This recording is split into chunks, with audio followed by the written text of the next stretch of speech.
Welcome, welcome, welcome. How's everybody doing? This is Weigh In Wednesdays. We are Grown Geeks. I'm your host, Saint. Welcome everybody for tuning in tonight. How's everybody doing? Am I chilling today?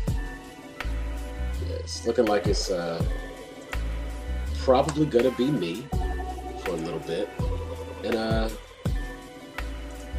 we'll see how it goes. Get some people in here a little later on, as we typically do. Let me go ahead and put the chat, put the link in the comments there, so that people can join in.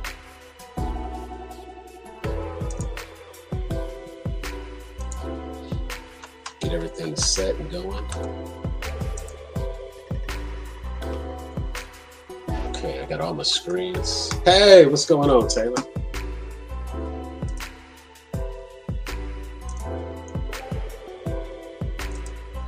What's going on, babe? How you doing? It's my little sister, everybody. She's signing in from Texas. That's what's up.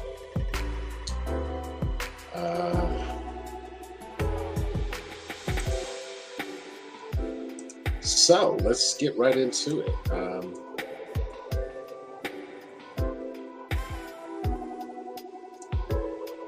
We are chilling. What's going on, folks? So what do we got going on in the world today? Hopefully everybody got out and voted. Got that taken care of and out the way. Hey, looks like we got some guests joining in. Give him just a second. We got somebody in the green room. Give him just a second to get himself situated. And once he is on, he'll give me the thumbs up. Let me know that he's ready. It is Wednesday. It's Wednesday. Got some big news. It is November 9th. So the very first thing that we got coming is God of War. New God of War game dropped. God of War Ragnarok. So looking forward to playing that. I'm probably gonna put that on the PC. Have not gotten a PS5 yet. I'm still debating. Now there's a couple of games out and it could be worthwhile. And yeah, I think it might be time to look into a PS5 and make that a thing. And since God of War Ragnarok is out, I'll have something to play that along with Spider-Man and maybe one or two other titles. But you know, my big thing about the PS5, one, they were very difficult to get to begin with, so everybody was out running around and they were, you know, marking the price up. All the scalpers were the only people who were able to grab them. So my excitement for the PS5 wasn't quite there. I was like, you know, I'll get one eventually. And that was kind of I don't know, that was perhaps the main hold up for me personally, was the difficulty in finding them. And then on top of that, there just wasn't a lot of games. And it kind of made me wonder what was the point. You know, I was just thinking to myself, if I get a PS5, what would I play on it? Would there be anything to play? And everything that was available and coming out on the PS5, you could still play on the PS4. They didn't really go and do exclusives, or there weren't too many exclusives initially. But Sony's always been really good about providing exclusives. You know, but like, since we don't have a new Uncharted or anything like that, Last of Us 2 was available PS4. The only thing that really came out that was kind of exclusive was the Miles Morales Spider-Man when it initially launched. And so it was like, do I want to do that? Do I want to get that? But since there was other stuff that you could play, and of course the backwards compatibility, and then Sony dropped their streaming library, so that became available, and then you had like a ton of content that was available. But now with the new God of War, God of War Ragnarok, let's check out and see what people have had to say about it. I know there'll be plenty of people out streaming it. Some people that I follow on social media have been streaming it and putting it out there. There's a lot to that game, and I'm trying to avoid spoilers, so I didn't really want to watch any of the like any of the too much of the gameplay footage, but God of War did release, and it's a new Ragnarok. Seen some pretty cool stuff coming from that, so it's looking good so far. So far, it's got an average rating 4.8 on Google. Just the Google reviews there, and I'm not seeing a lot in terms of, since it just came out, there's going to be some delay as with people being able to get the information out there to say what's good and that sort of thing. Let me put the link for the chat in the Facebook video. So anybody that wants to come in right there, we've got that link. You can click on that link. You can hop on. This is a live show, live chat. So make sure you are, in fact, ready to be live, ready to be on camera. Monitor your backgrounds and that sort of thing. Keeping an eye on the Twitch. So if anybody happens to see us and join us from Twitch, we are there. You can click the QR code right here above me. That will give you, that'll send you to the link tree where you can like, subscribe, and follow us on all the socials and just be a part of everything we do. So big fan of all the God of War games. I've played them all. I've beaten them all. I want to say there was one that was on PSP, a handheld version. Didn't play that one, so didn't get to it. But there were others that all the other ones I actually played through.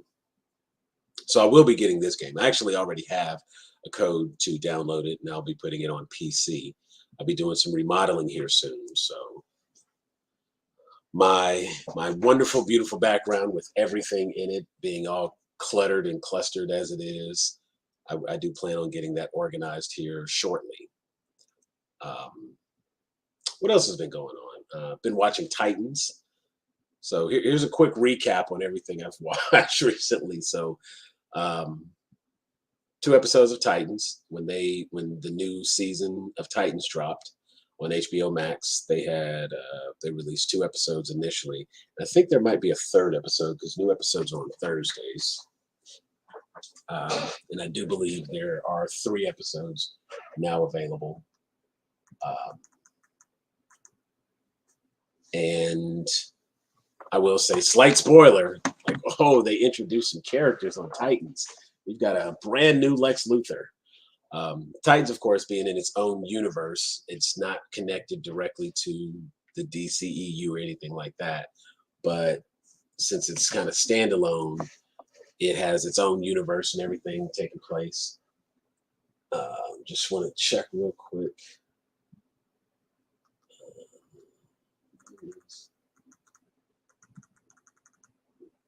I got everything on my list. I'm trying to scroll through and see something specific, and it's not there. So it's going to pull up, and I have to back out to see exactly what. And of course, that takes me just back to the main hub. There we go.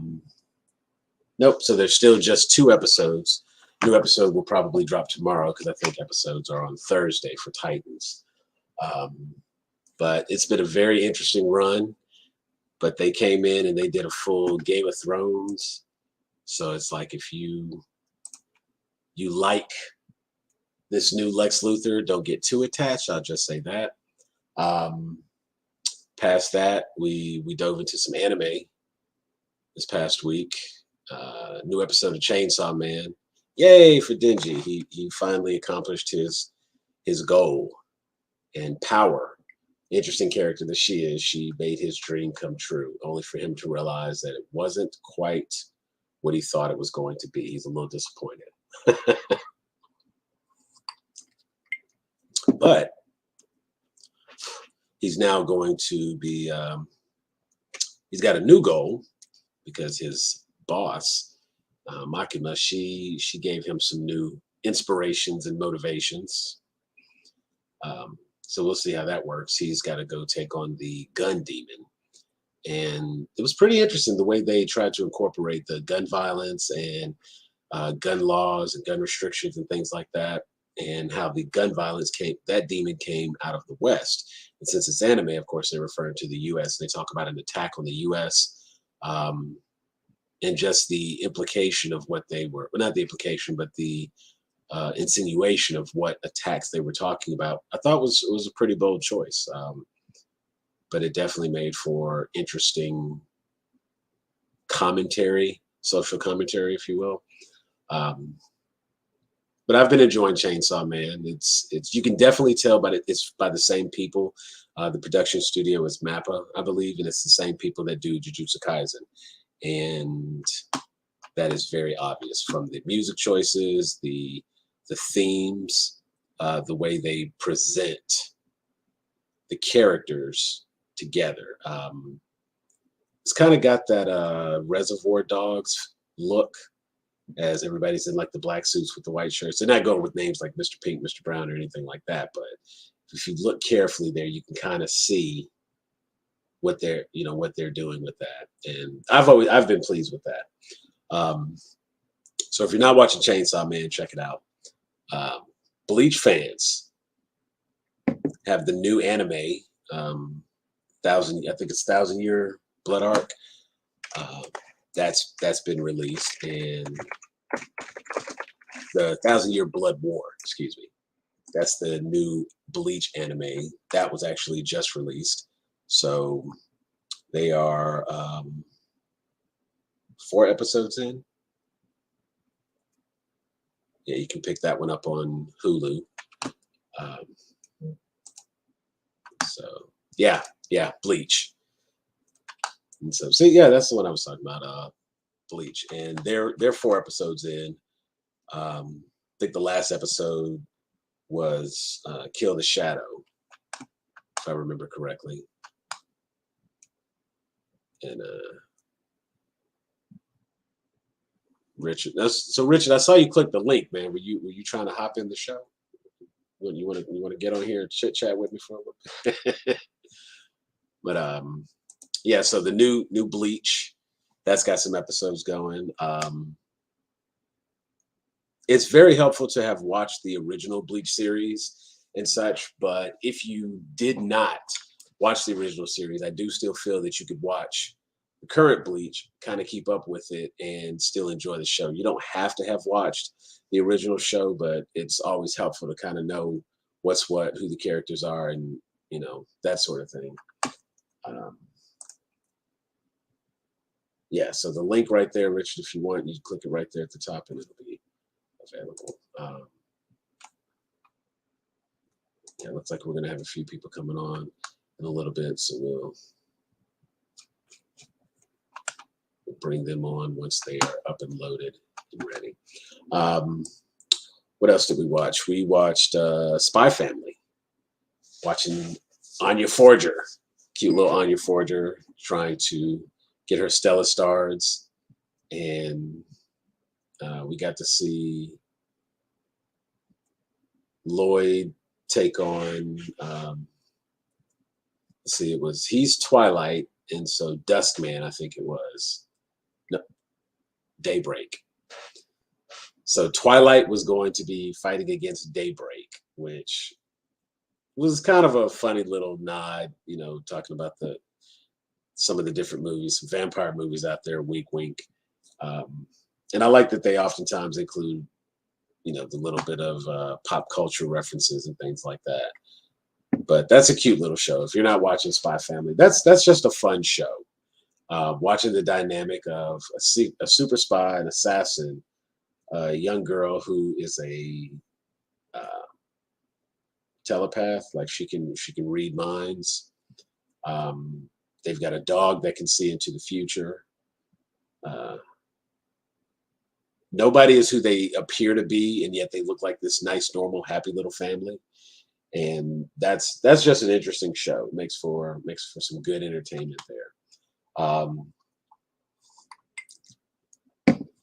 For fans of the series Ruby, Ice Queendom, that's actually been out for a little bit now, but you can go and you can enjoy and you can check out Ice Queendom.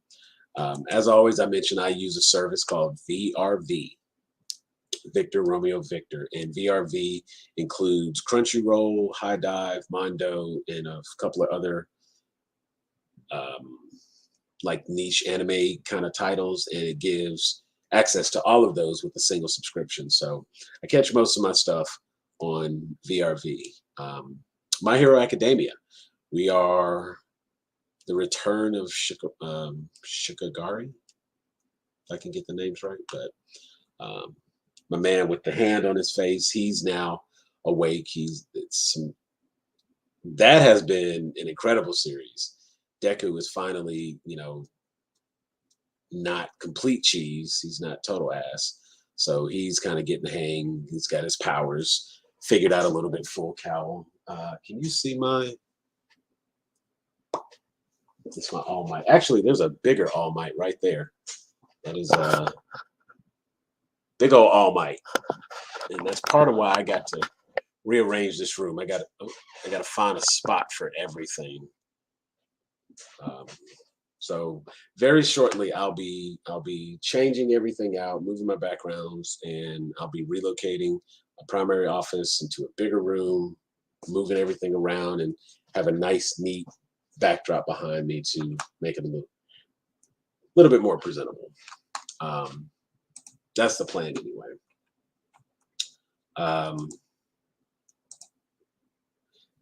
There has been other television shows include like the new Quantum Leap.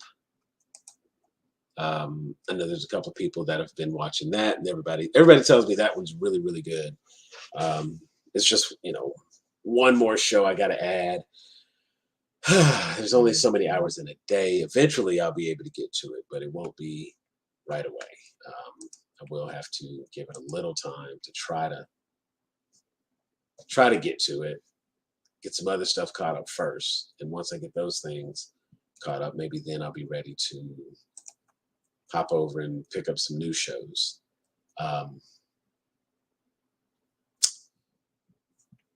Let's see what else. I think that's pretty much all I've been watching lately. Just trying to.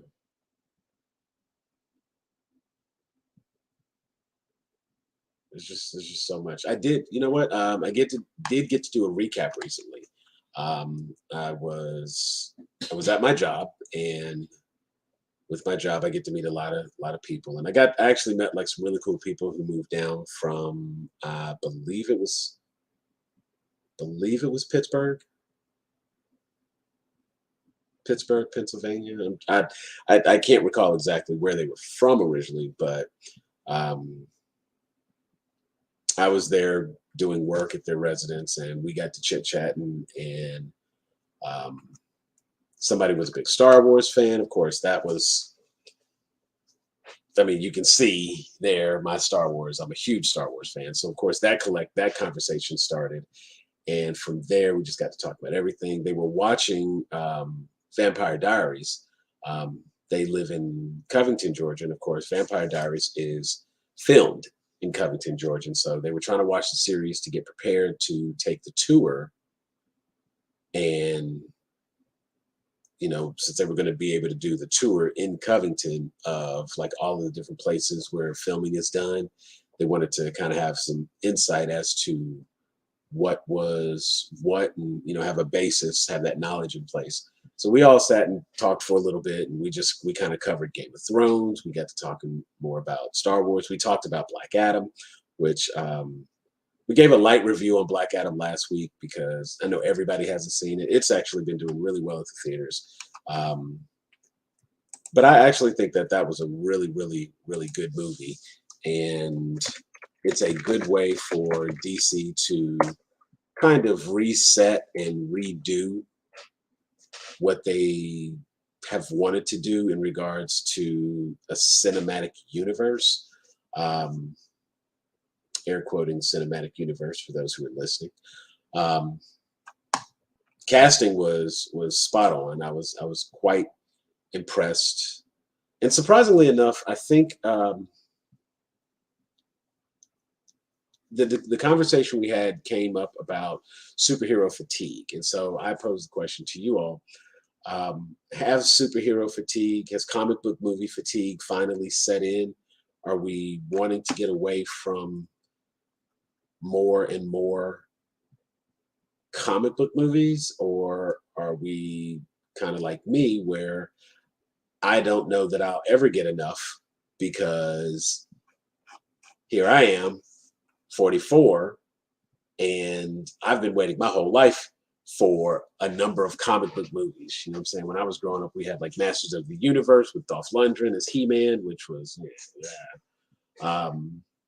there was like an old cheesy Captain America movie that was just bad.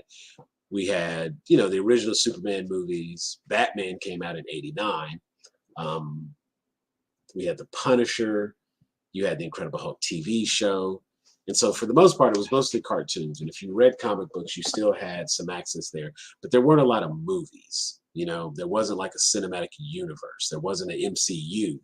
And even the DC movies were like, if you go back and watch the old Christopher Reeves, they make no mention of Wonder Woman. They don't talk about Batman in there.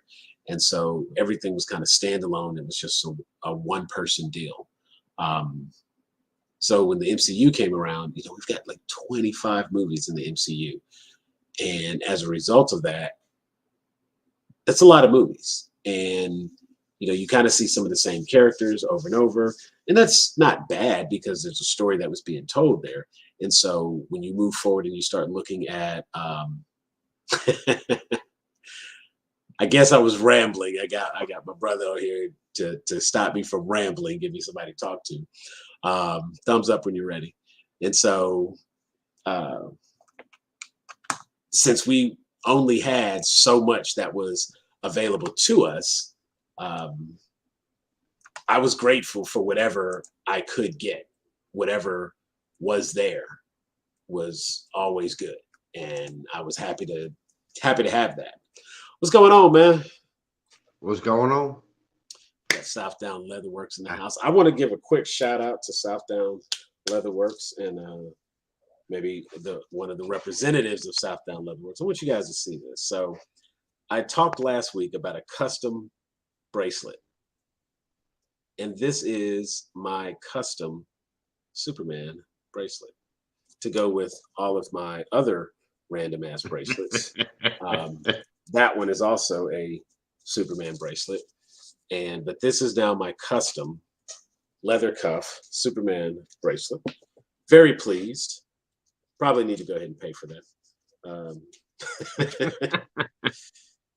Because we get sidetracked, we get tied up, and we forget things. But yeah, shout out to Southdown Leatherworks for making that happen. Well, I mean, at the same time, you do have my laptop, so two different things. But yeah. Well, I mean, the entire business is on that, so yeah. Just got to get some tracer files and things like that. If we can get those recovered, that would be worthwhile. But I did take a look at it, and of course, basic PC repair, data recovery kind of thing. Going to work on that, and I was looking to see how to get it taken apart.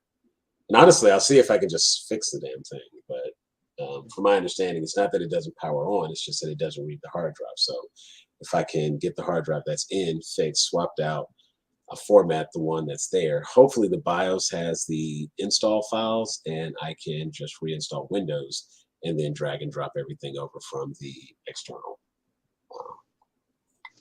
That would be wonderful. It sounds real good and technical, like I know some shit, right? Yeah. So that's what we're going to work on. But what I was just talking about, I was talking about superhero fatigue. Have we finally hit comic book movie fatigue? Like, are people kind of just getting tired of comic book movies? Is it time to get back into other things? Personally, I don't know that I am not tired of superhero movies. I'm not tired of comic book movies because that was what I wanted growing up.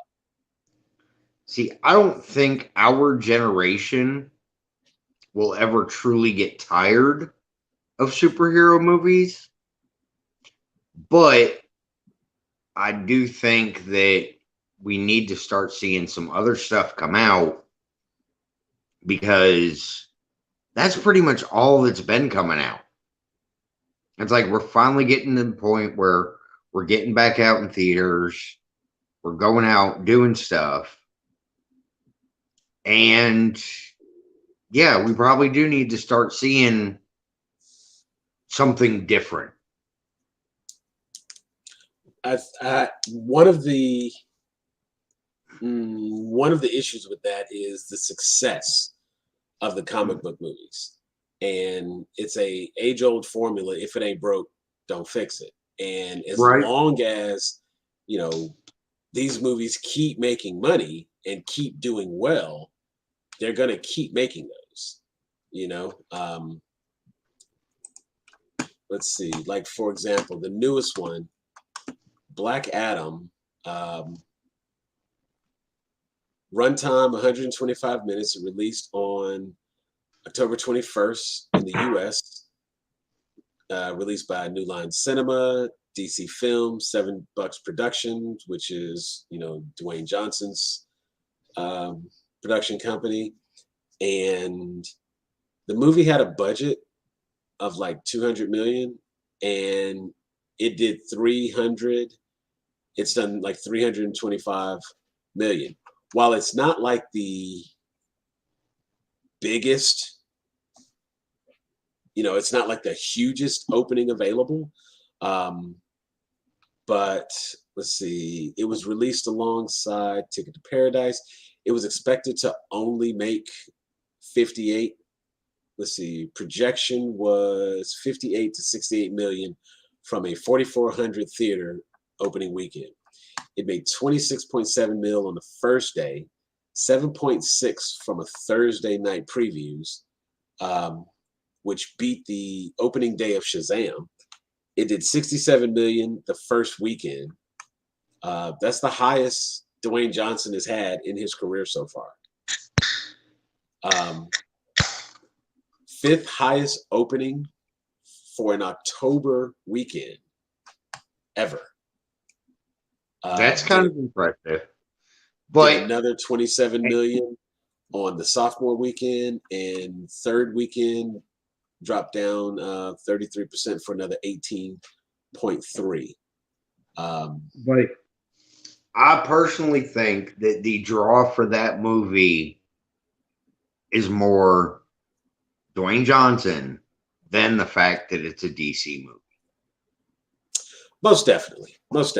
Because I'm not gonna lie, I'm kind of tired of DC.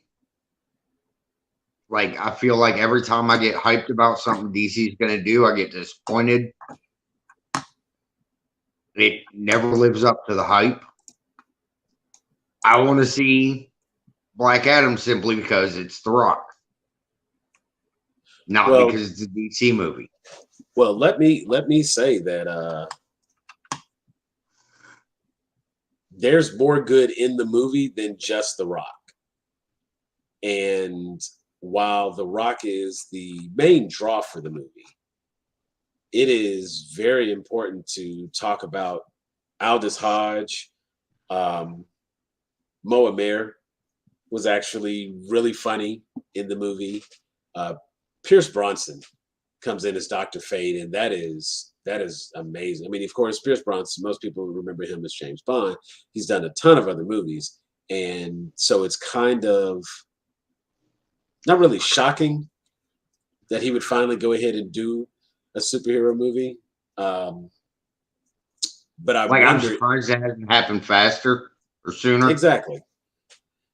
But Aldous Hodge really comes in and really stands out. Great actor, really portrays the role for Hawkeye. I mean, not Hawkeye, but Hawkman. Does a really, really good job. Very believable. And really brings Carter Hall to life and gives you honestly, like I would think, a clear path of how that could go. It's also worth noting that is his second time being a part of DC Entertainment, because he was actually the voice of Jon Stewart in the Green Lantern Beware My Power animated movie.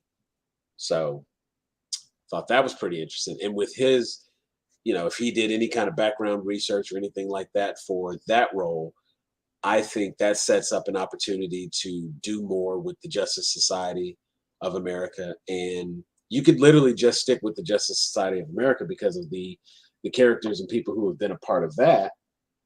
You get a little bit of crossover there. So if you wanted to step away from Justice League, you could just stay with Justice Society, and it would still be, just as capable. And the people that could be a part of that are still, a lot of the same faces you would expect. You can get your Wonder Woman, you can get your Batman, you can get, we got somebody else here. Hey, we got Jeff Miller jumping in. What's going on, man? Not much, man. What's up? Not a whole lot. Having some chit chat about the superhero fatigue and whether or not people are just burned out on comic book movies, superhero movies, things of that nature. Because I almost feel like there's not a lot else to watch. As I was kind of going through my recap. Fatigue. Right, and that was fatigue. I've been waiting my whole life for stuff like this. Exactly, and that was my comment. And that's what I was saying, was that I don't think our generation is going to get that, but other people might be at that point. Yeah, like if it's almost to say if you are not a diehard geek, and you don't even have to be a diehard, but if you're not like a major fan of comic book movies and superhero characters and things like that, it is possible that this is starting to wear on you a little bit. I could see that a little bit, just given almost the limitation of offerings. And you have a couple of directors and producers out there who have had some interesting comments in that regard, because of course and I think really what it comes down to is it's no less art, but it's like making the comparison of somebody coloring a really good picture. Maybe they use like some pastel color pencils versus somebody doing a charcoal piece of art by hand. You know what I'm saying? It's like they're two different forms of art. And while you can't make a comparison because it's open to interpretation, you can still appreciate the complexity and the talent required to do the charcoal bit versus the person who just colors really well. And some of these directors get out there like Scorsese and James Cameron, and they try to they just talk shit about comic book movies like they're not good because they don't think it stands up the same. But let me say that I am much more interested in seeing Black Panther this weekend than I am to see Avatar 2 at all. I do want to see Avatar 2 in 3D at least once, because Avatar in 3D was amazing. That was the first time I ever saw a 3D movie where it wasn't coming this way. It was more of a window. Yeah, so, and I mean, I watched it in 3D and in IMAX 3D. Will I go see it 3 or 4 times like I saw Avatar? Probably not. I'll go see it one time in 3D, IMAX if possible, and I'll be good. Because I'm still stuck on unobtainium. You couldn't come up with a better name than unobtainium. Talk about lazy writing. So yeah. But at the same time, like, I don't want to speak ill of James Cameron and what he's contributed to cinema. No, but I am interested to see the movies that follow after, because the techniques and the technology he's developed for Avatar 2 will spread to other movies, and other directors will take it and run with it, and we will have a new generation of movies with just like The Matrix. Yeah. Mm-hmm. The bullet time and the lean back and all that stuff. Yeah, they parodied it in a whole bunch of stuff, but then they took those techniques and used them in other movies to greater success to me. That was cinematographer John Gaeta, the Gaeta effect is what it was referred to. And the bullet time became a a staple. I mean, I remember seeing a damn Thompson water seal commercial utilizing the bullet time technology where the rain was coming down. Yep. And they like did the 360 around the chair. And as they did the 360 around the chair, you could see like the water droplet, like as it hit, and you know. It's even on TikTok. There's a TikTok effect where you can wave your hand and stop the rain or whatever, and it starts to fall slow. And so I'm more interested. Yes, I want to see Avatar 2 in 3D in the theater because I know that if I watch it at home, it won't be quite the same. But I'm more interested to see what happens a year from now or a year and a half from after it comes out when Jordan Peele gets a hold of it, or some of these other directors that are visionaries to me.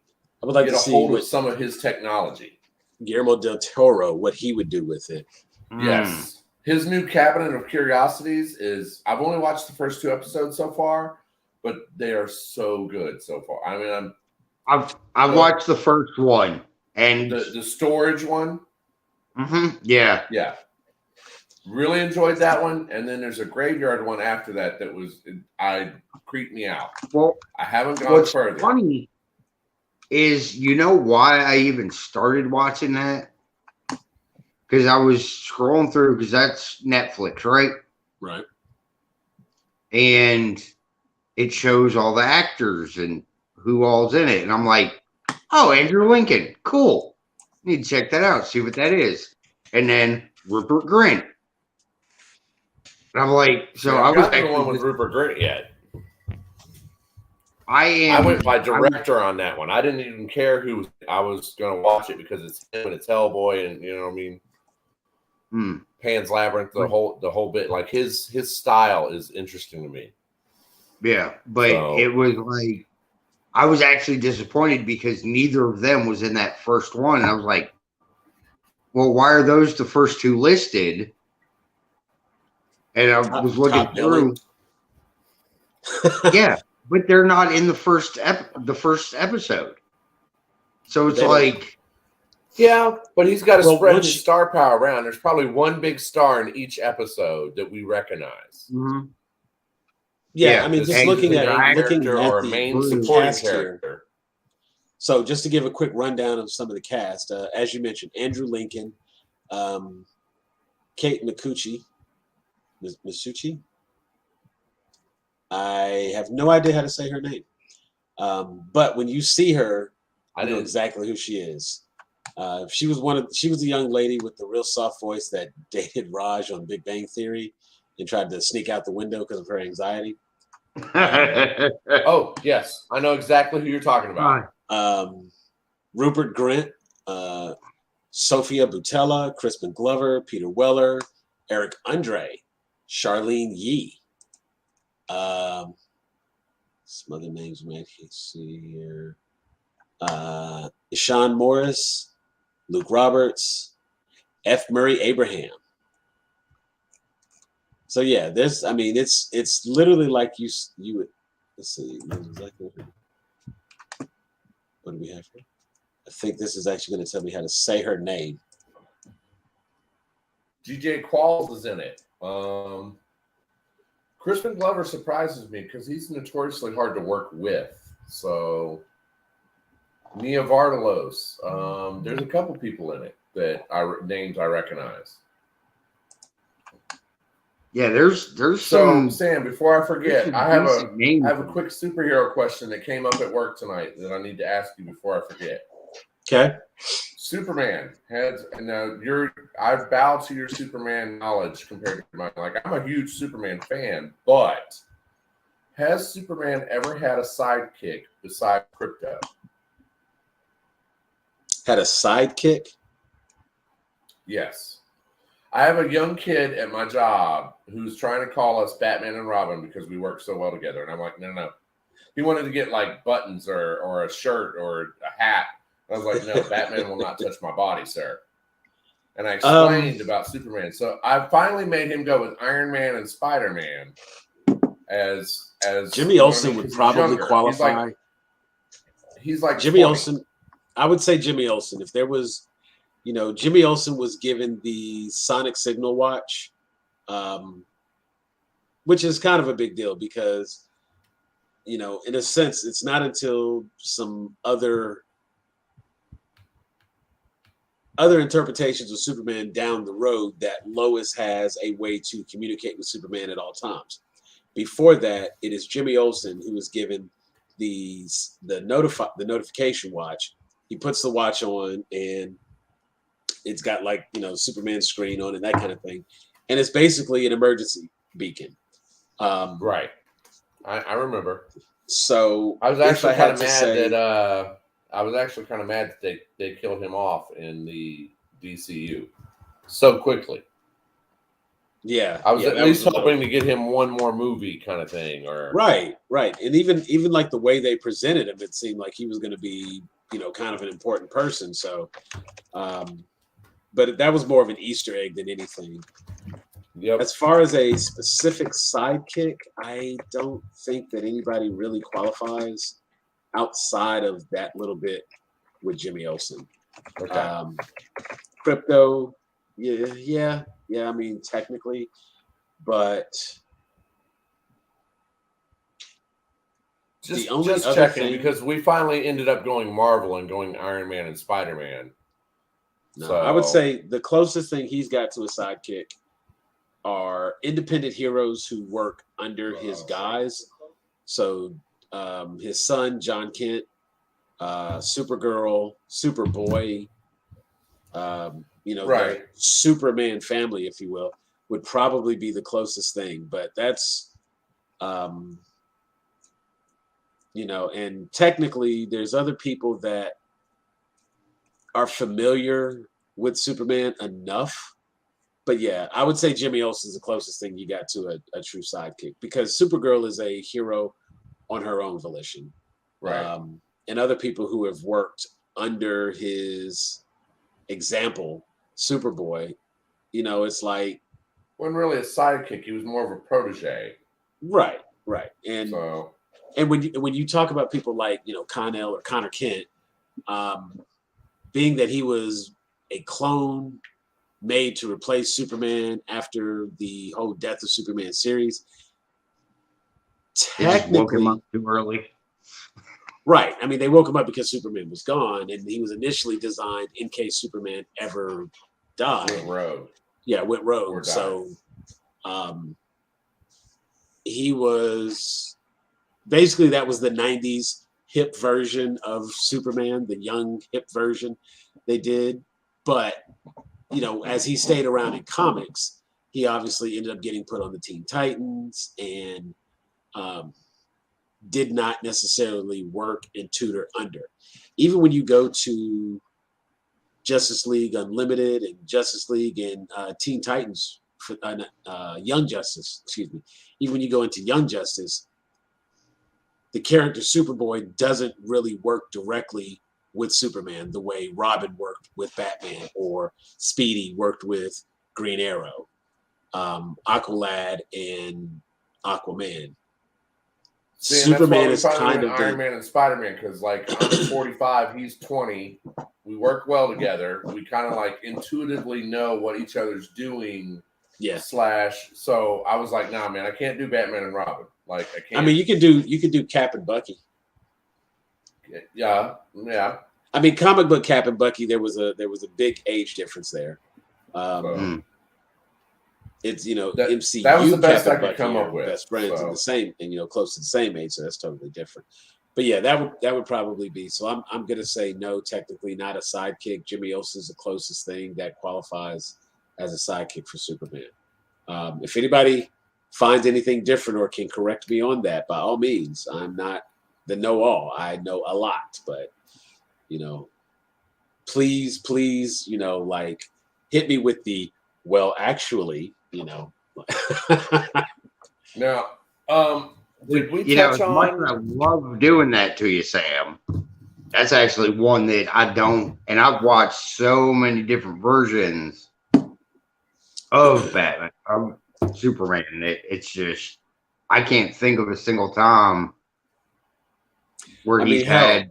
You could even count if we're going with the different versions, then that kind of opens it up a little bit. On On Smallville, you could argue that it was Chloe.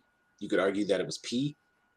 Yeah, I'm not going to count Dom as Chloe, considering all the legal battles she's had. So, Oh he's no, actually a good guy.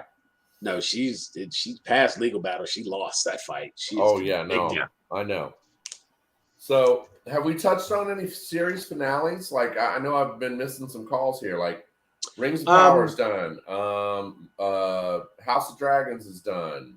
Actually, I mean, with the three of us, She-Hulk. we can if you want to do, we can jump right in. And I can't do Rings of Power because I haven't caught back up on that yet. I'm not happy with season 1. I barely saw Sullivan Brewer in the whole, or however you say his name, in the whole series, the first season. Now they built up too much.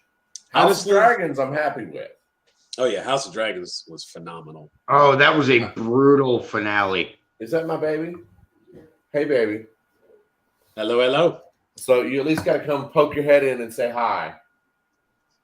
So met her October 2nd. Have not spent a night apart. We're going to Chattanooga this weekend.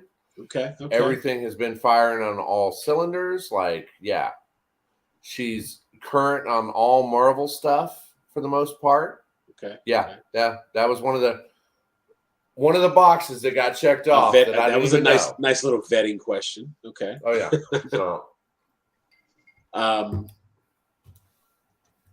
so there's still a lot that can be said about Rings of Power, and I would agree that House of Dragons was brutal at the end there. Yeah. But good. So good. Yeah. Like, I can't wait to see the shitstorm that comes from that. Exactly. Whereas Rings of Power, they built up too slowly for me. I needed a little bit more. There was 1 or 2 good episodes towards the end there. The orc fight in the village, that kind of. But those should have been like episode 3, not episode 8. Let's see. David, where are you in Rings of Power? I think I've watched the 4th or 5th episode. Okay. So you have a really good episode coming up. Now, I will say that by the time I got to like the 4th or 5th episode, I was really feeling some kind of way about the series as a whole, because yes, it looked pretty, but I didn't care about anything that was happening on the screen. I didn't care about any of the characters, and I really just wanted to hang out with the dwarves. That was it. Right. Yeah. The dwarves were the best part of that so far. And I could not figure out why so much focus was on Galadriel. They did a nice, as disappointed as I was going in those last like 2 episodes, they did kind of like redeem themselves a little bit. Yeah. I'm still it's still a 6 for me, but I'm hopeful, but not. That's up from where it was. But you know what? I will say that also. I felt the same way about Wheel of Time. It was just dragging and dragging and dragging, and I mean, of course, they did enough in every other episode to like keep you from turning it off. But it wasn't until those last like 2-3 episodes that I felt like it was a good series. I was just kind of powering through, and that's really what's happened with Rings of Power. I just had to kind of power through each episode, and it wasn't until no spoilers here, so let me take the spoiler review down. Well, actually, I just won't spoil it for you. There was something that was lost and found, and when we find out how that was,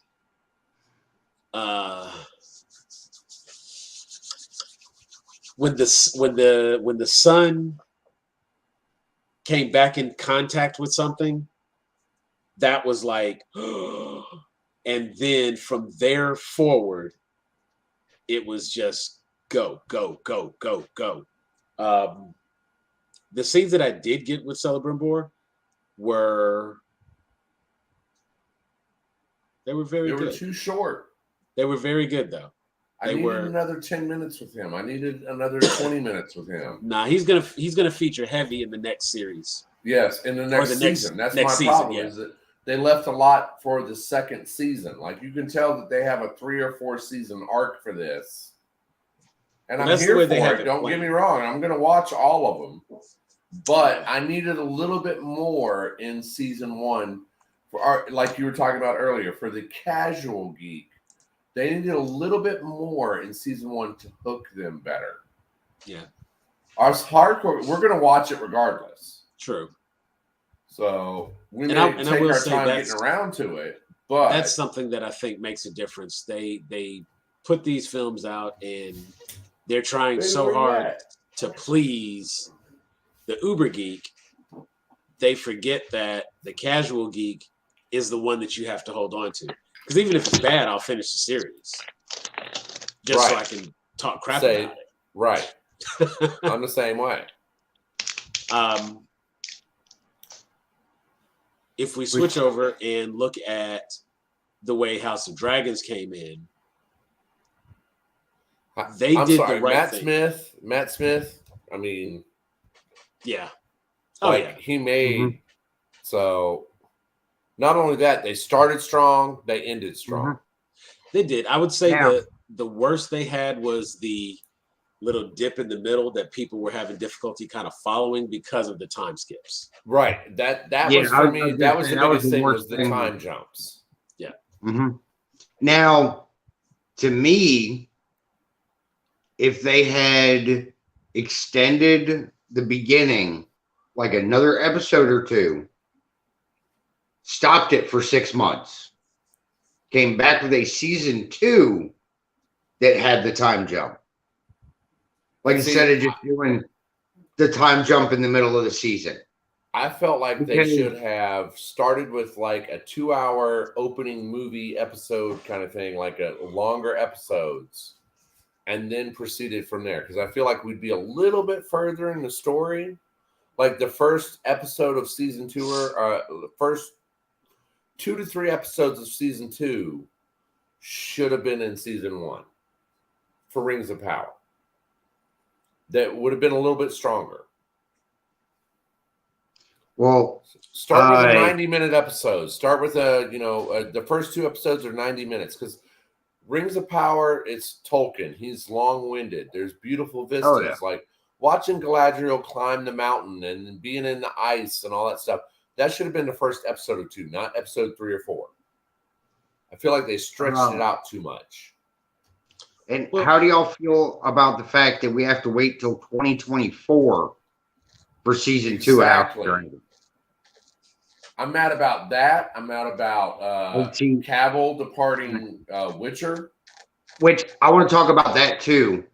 But that's part of where my thought process on extending the beginning of House of Dragons another 2 episodes before they do the time jump, then a second season that finished out what the end of season 1 was as season 2, and that way there's not as much of a wait for season 3.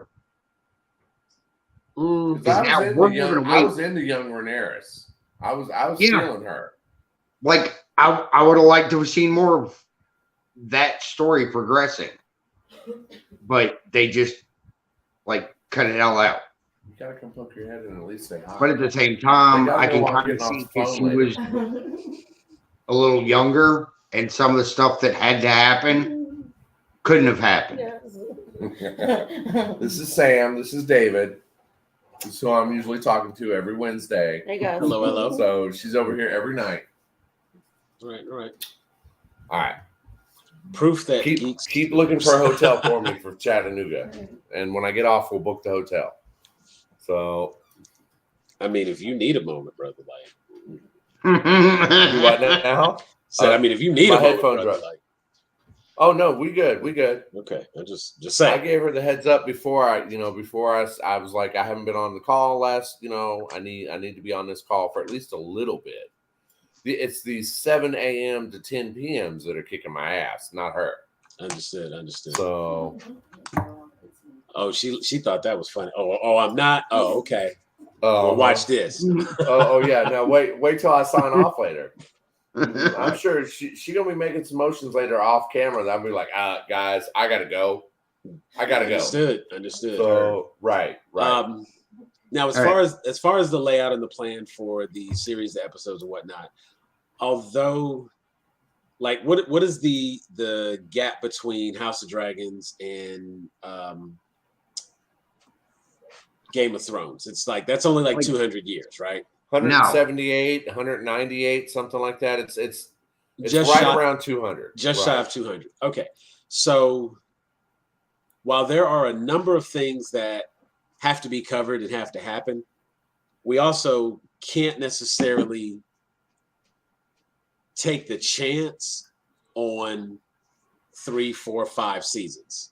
No, because like Rhaenyra has already had kids. Well, not only that, it started with Viserys, so technically we're in 3rd generation here, which is a good 50 years or so, or 30 years.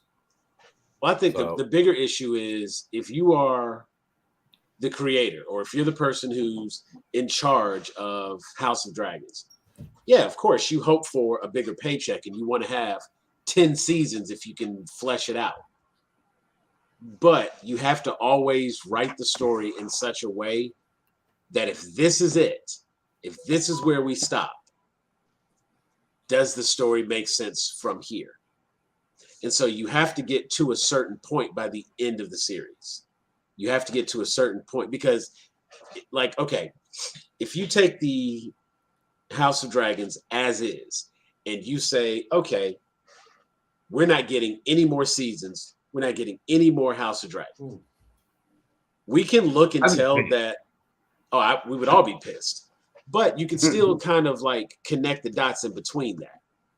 We know that the Lannisters are, they're siding with the new king and that they are trying to get into power. That explains, we know House Baratheon, where they stand.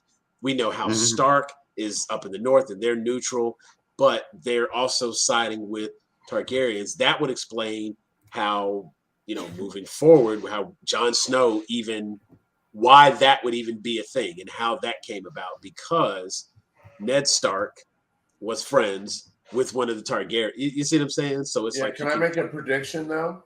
What you got? House of Dragons will end with the death of the last dragon. It would have to. Because I don't want to ruin things for David here, but there are certain things that happen in this last episode or two. There's one dragon. No. He's I watched House of Dragon. Okay. There is one dragon that is so much bigger than all the other dragons. I'm sorry. He is massive. Vanguard. Yeah. So when he goes down, that's going to be like a season finale type episode when he goes down. But to wrap up, I don't see House of Dragons ending any other way than with the death of the last dragon. It's called House of Dragons. Yeah. And there's we've only seen about 7 of them. There are also wild dragons at this point. So there are like 12 to 15 dragons still. Daemon is like, he just collected like 3, 4 new dragon eggs. And he went to, sing the song to the dragon that was down in that one pit, which I imagine that dragon is going to be even bigger than Vhagar. But we know that there is a battle coming. Oh yeah. And because I was hoping for that in season 1, but it didn't happen. But I am not unhappy with season 1 in any way. Yeah, I think the way that one ended was it ended well enough that, like I said, if you just took it as is and you said there's nothing else coming, you could look and say that, okay, we know that there's a battle that's about to take place. We know that the few dragons that are remaining are on both sides, that the Targaryen family has more dragons than the other family, but all of the houses currently are siding with the new king, not the queen. Targaryen has air power. What's the black family's name? I'm sorry, it's escaping me. I've been at work all day. Corlys and they have sea power. Yeah. The Lannisters have money, so they have financial power. They've put several types of power into play here in the first season. Yeah, I mean, like I said, it shows you where everybody is and where the lines are drawn, and you see the sides. If we went into battle right now, we see that Venera, Princess Vera, Daenerys. not Veneris, the other one, Rhaenyra. Rhaena, Princess Rhaena, the queen who never was, her. Right. Yes. She's got her dragon, and she's siding with, Rhaenyra. And then on the other side, you have Alicent and her son and her father, and all of the families that are like siding on that end. So they're out. They're only siding with them because they don't want to die. I mean, but that's my point. All of the strength right now, like if a war broke out tomorrow, it is a very good chance that Rhaenyra would lose this. She would lose this battle. You know what I'm saying? And so they have to be tactical in their movements. They have to go about it the right way. And of course, by the time we get around to like House of the Dragon, I'm not House of the Dragon. By the time we get around to Game of Thrones, you've got a Baratheon married to a Lannister on the throne. But it's the exact same thing where it's like the Lannisters, they don't have dark hair. Yep. All them Lannisters are blonde-haired kids. Mm-hmm. But Baratheon is dark-haired man.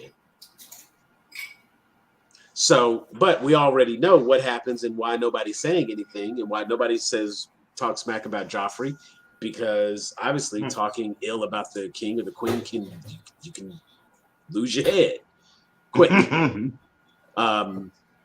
Now, one of the things that I thought, and I was fortunate the other day, I was at work and stopped by. I did a job, met some cool people, talked to them. They joined our group, which you can do if you click that QR code over there. You can find us on Facebook, Grown A Geeks. Follow us on all our social medias. Check out our YouTube, our Twitch, that kind of thing. But we were talking about it. We had a conversation, and they brought up something that I thought was kind of interesting. And I was like, you know what? I think because of the time jump, it's kind of hard to tell. But they presented something, and they said, what if? So we have Rhaenyra's sons, right? Mm-hmm. Luke and Jace.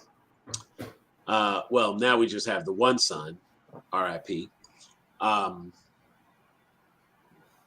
So the older son is what? Jace? Is that the elder son? Yep. Thank you. Mm-hmm. So what if he is? Y'all making me want to drink more. What if he is not Sir Strong's son? What if that's Sir Kristen's kid? And see, I wonder about the firstborn, because if you look at, I wonder about the firstborn for her, because it never really said, did she drink the potion the maester brought her or not. She just looked at it and the episode ended. So you don't know if that's actually his son or not.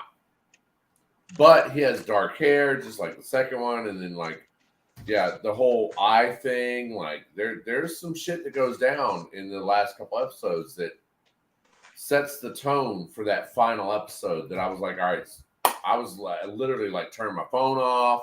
I was like, all right, let's do this. Because I knew some stuff was about to happen. And then Matt Smith did not fail me. He delivered in every episode he was in. I had someone point this out to me at work. You know the one where he goes after the Crab King or the Crab Feeder or whatever? Right. Mm-hmm. He didn't speak a single line of dialogue in that whole episode. He didn't say one thing. It was all here. Yeah. There was actually... I had to go back and watch it. I've seen certain ones twice because I was like, no, he said something. I was like, he had to have said something. It's Matt Smith. I went back and watched it. I was like, damn, they're right. He didn't say one thing. I just want to try to find a picture of. And I think the week after that episode, at some point, I saw a meme that came out, and it was talking about how Matt Smith was carrying the entire series without having to say a word. Yep. And it came out after that episode. Let's see. I always knew. I mean, I'm a Doctor Who fan, so when Matt Smith was announced for the House Targaryen in the series, I was like, "This is gonna be good." Which like, I I knew still before I even not, watched the first episode. I haven't gotten to him as the Doctor yet. I'm telling you, I haven't got. like a lot of haven't people gotten that have far. David Tennant as their favorite Doctor. Don't get me wrong, Dude. Wait. We got a new opinion on this. Wait a minute. Let's bring that in. What up, Jeffrey? Down. Thumbs down for what? For what? Matt Smith. Am I muted? Hold on. No, you're not muted. No. You I should think be they're muted just for they're saying just shocked. that. They're just shocked. Yeah, They don't know. thumbs down for Matt Smith. David Tennant is the greatest Doctor. No, sometimes the masses are right, and I'll just be completely honest with you. Fish fingers and custard with a straight face. Part of it is his plot line was very convoluted because it dealt a lot with like time travel. It was like all twisted around River Song and Amy Pond, and just even the way like that character left the show, it was like very abrupt and crazy as it was written in the show. And the whole like bow ties are cool thing or in fezzes are cool. It's like, not really, man. I mean, it was also weird because I think the David Tennant had taken us across like multiple companions as well. So we had, but he had Rose to lean on for most of that. Like Rose was a big part of that. Rose was a big part of it, but people overlook Martha. They like to overlook it, but when he was in crisis, who was the one who had to basically walk around the entire planet spreading the name of the Doctor? It was Martha. Mm-hmm. And then I think also, don't we have Donna as well? Yeah. Dr. Donna. Right. And that's and why I love grandpa. both of them equally. I think that Matt Smith and David Tennant were both some of the best current Doctors. I don't think anything Matt Smith did is even remotely memorable as a Doctor. Okay. See, and I don't think any of them was a good Doctor compared to the fourth Doctor, Tom Baker. But and see, I was a big fan of the Scarf Doctor, sixth, I believe. No, it was Tom Baker. He was the one with the fourth Doctor scarf. Was the one with the scarf. Mm-hmm. Yeah. And I'll defer to y'all on that because I ain't go back and watch it. Who has feedback? Somebody's got some feedback. Probably me. All my stuff. And see, I grew up. When I first started watching it, he was the Doctor. So I didn't go back and watch all that. I watched that when I was young. You're right. Same thing. I'd catch him late at night after my grandma went to bed or whatever, and I'd be like, oh my gosh. So I've been a fan of Doctor Who since I caught them when I was 9, 10, 11 years old. So and then they went off the air, and when I found out that they were coming back, I was so excited. And I will say, so this is where these 7 and 10s are kicking my ass, because like, who was the Doctor, the ninth Doctor? Christopher Eccleston. Yes, he did a good job of bringing the Doctor back. Oh yeah, David Tennant expanded on it, and then for me, Matt Smith continued it. I wasn't feeling the female Doctor. I wasn't feeling Peter Capaldi. I didn't really like Peter Capaldi that much. I did like his companion, Billy. Oh, I love some of his companions now. Unfortunately, I feel like when they got for those into of the you who are not familiar, Doctor Who started back in the black and white days. And there have Black been and white when TV. the first black and white TV, and it was meant as a grown-up kids television show. It was meant for the 10 to 14, 15-year-old range. They were the first ones to break up the human form with the Daleks. Up until then, aliens were always humanoid. They might have green skin. They might have armor. They might have some. The Daleks were the first aliens on TV that were non-humanoid. They were a box. So Doctor Who is one of those that it might have some B movie, C movie, whatever you want to call it, special effects to it, but the storylines overall have been amazing. And the reason that the Doctor Who changes doctors is that very first black and white doctor, he had health problems. And rather than cancel the show, they had him, when he regenerated, turn into a different person, thereby being able to continue the show. But one of the key components of Doctor Who is not just Doctor Who, it's who he's traveling with. As an almost immortal Time Lord, when he takes someone from Earth and takes them across space and time, seeing their reaction to everything, or being on a different planet or in a different time, or a lot of that is key to Doctor Who.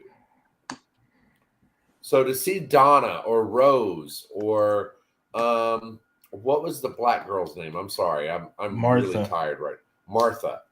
Martha is one of my favorite companions.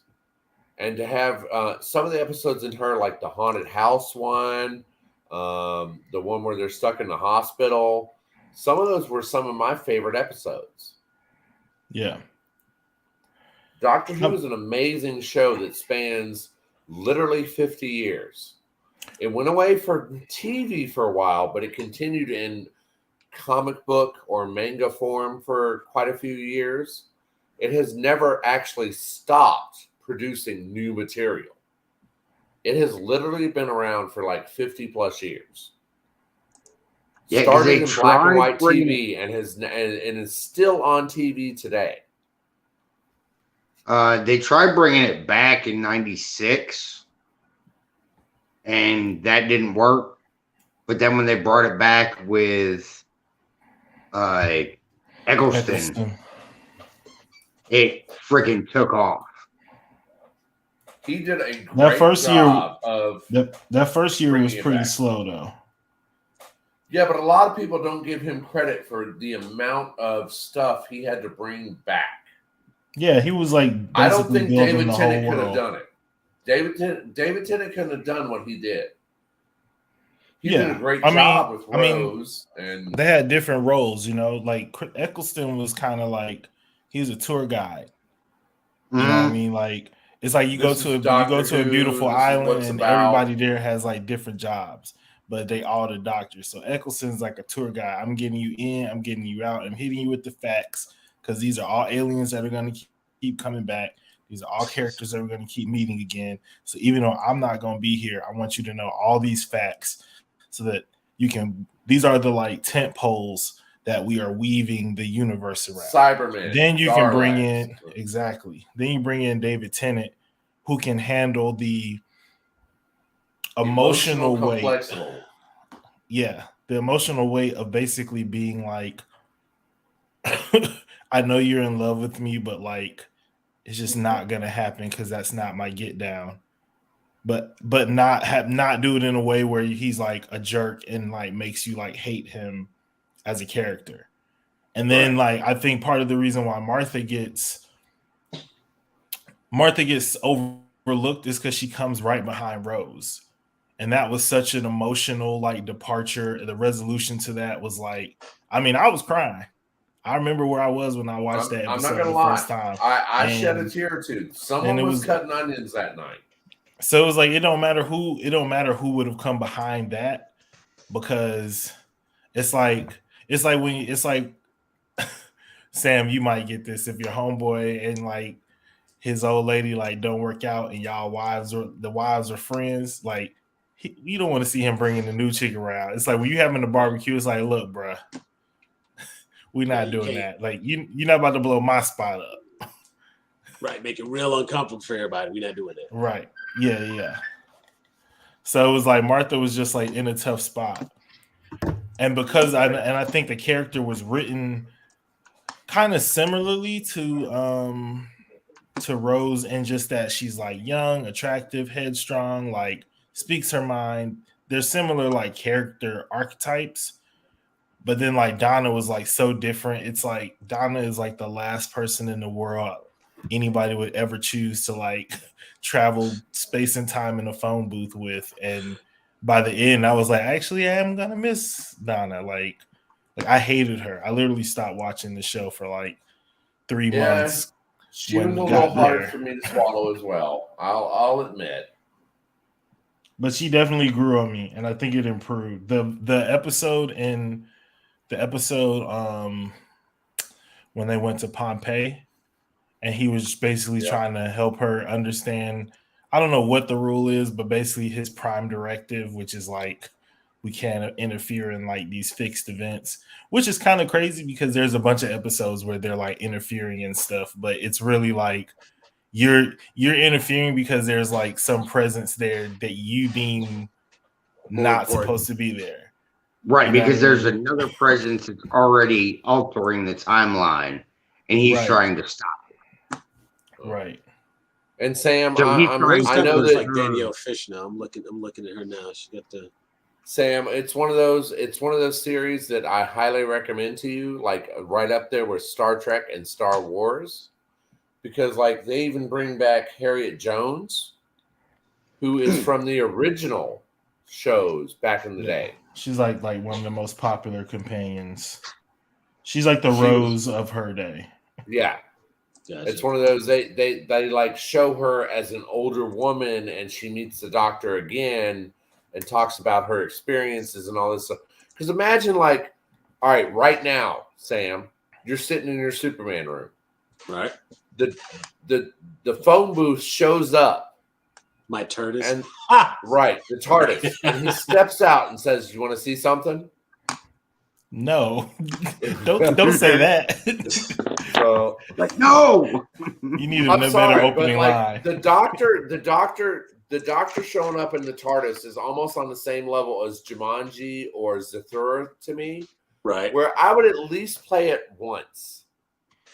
Yeah, okay. I wouldn't necessarily play it twice.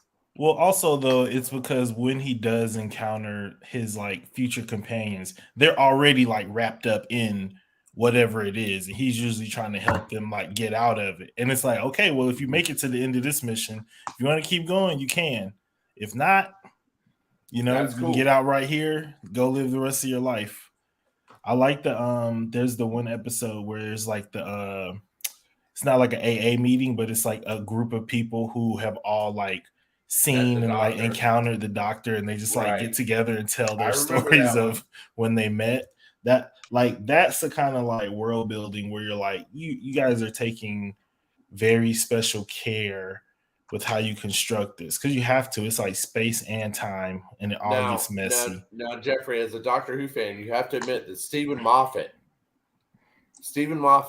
any episode that is directed or produced by him, like they're usually very, very good episodes. Whether or not you like the companion or the Doctor at the time, when I see the credits come up and it says directed by Stephen Moffat or produced by Stephen Moffat, I'm like, oh, this is gonna be good. This is gonna be good. I want to get into why you don't like Jodie Whittaker's Doctor, because I actually enjoyed those episodes, but I'm curious to hear your point of view. I didn't really feel like she had strong companions, and the emotional complexity that David Tennant and Matt Smith brought with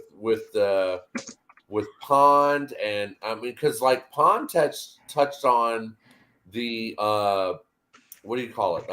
The angels, Weeping Angels or whatever. The Weeping Angels. Yeah. Yes, Weeping Angels. Those are some of my favorite monsters in any series ever. The fact that they're motionless. Those things still terrify me. Right. Yeah, they are motionless when you stare at them. But the moment you look around or you look away from them, they can move. Yeah. And if they So have touch you, they send you back in time to where they Yep. literally feed on your time energy. Yeah. They were showing all Where they that look each like more a in depth. stone statue until Did you you- look away. I mean, So that's a feature that happens in Mario Brothers, so I'm familiar with the concept. Yeah, but all right. So Sam, think about this: you're in a park or you're somewhere, and you see a stone statue, right? Like a fountain. But it's not even or that they something like move. It's like you blink. It's like if it's 5 feet away, you blink, it's right in front of your face when you open your eyes again. Not only that, but if you make a copy of them, the copy then becomes an angel. If you see them on a TV screen, they can come through the screen. TV screen, a la The Ring. Yeah, it's crazy. The Weeping But then, like, Angels if you are watch some of my favorite monsters ever created, and they're Doctor Who. Time out. So how could you like that stuff, but then like not like this season? There's so much of that stuff in this previous season with Jodie Whittaker. Now I will give you the one where the female doctor is caught down in the tunnels. Yeah, with all the angels. That was a great episode. Don't get me wrong. She had a couple of great episodes.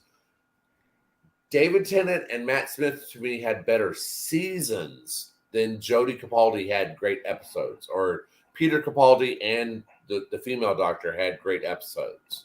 Yeah, I feel like the Peter Capaldi thing was weird because it was like he was old. They were tethered to like the same spot though. It was like they were tethered to like because he was like watching that whatever he was watching the master that was locked in like the basement or whatever, right? The master is one of the weakest reoccurring villains in Doctor Who to me. Yeah, I mean it's just like a lot of tropes. I like it though. Actors. I like it though because you get to see different people do it. I'll disagree on the strong actors portion of it, but agree to disagree. I'll say this about Jodie Whittaker. I think that the way she's playing it, it's like this is like not her first rodeo, even though it's our first time seeing her, if that makes sense. And so it's like it's like different doctors I feel like have different kind of they all had introductions, and I feel like she kind of came in just like, oh yeah, okay, I just regenerated, I know what I'm doing, I know who I am, boom boom boom boom boom boom boom. And even in like her first mission when like the woman doesn't make it and then she gets like her 3 companions, I feel like even in the style of companions that they pick and the things that they're starting to go into touch more on like what a lot of the people who really love this show like, and it's not necessarily what they originally intended the show to be, which is like for 13-year-old boys who are like think space travel is cool, but it's actually like a show about like the human condition and emotionally connecting. And I think if you watch her seasons through that lens, especially not only the relationship between her and each different companion, because she has 3, but the relationship the companions have with each other, because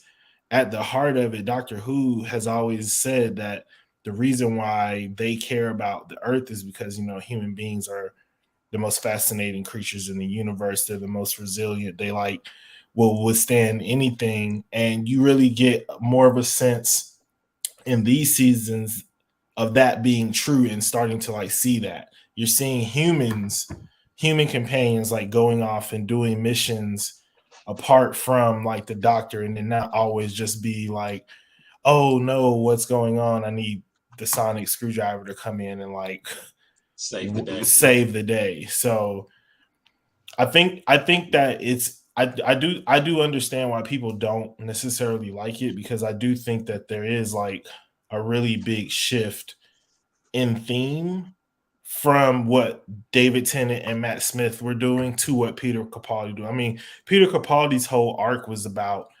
repentance and like paying back debts and, you know, the sins of like all this like grandiose like meta stuff. And I think Jodie Whittaker's stuff has really been more about like interconnectivity on like a much smaller level between people. Like how does being near death change people? How does being near death bring people together? Not necessarily just the person and savior character, but also people to people. How does going through something like knit people who were just merely acquaintances, how does it knit them tighter together through those experiences? For me, Peter Capaldi's main arc was Clara.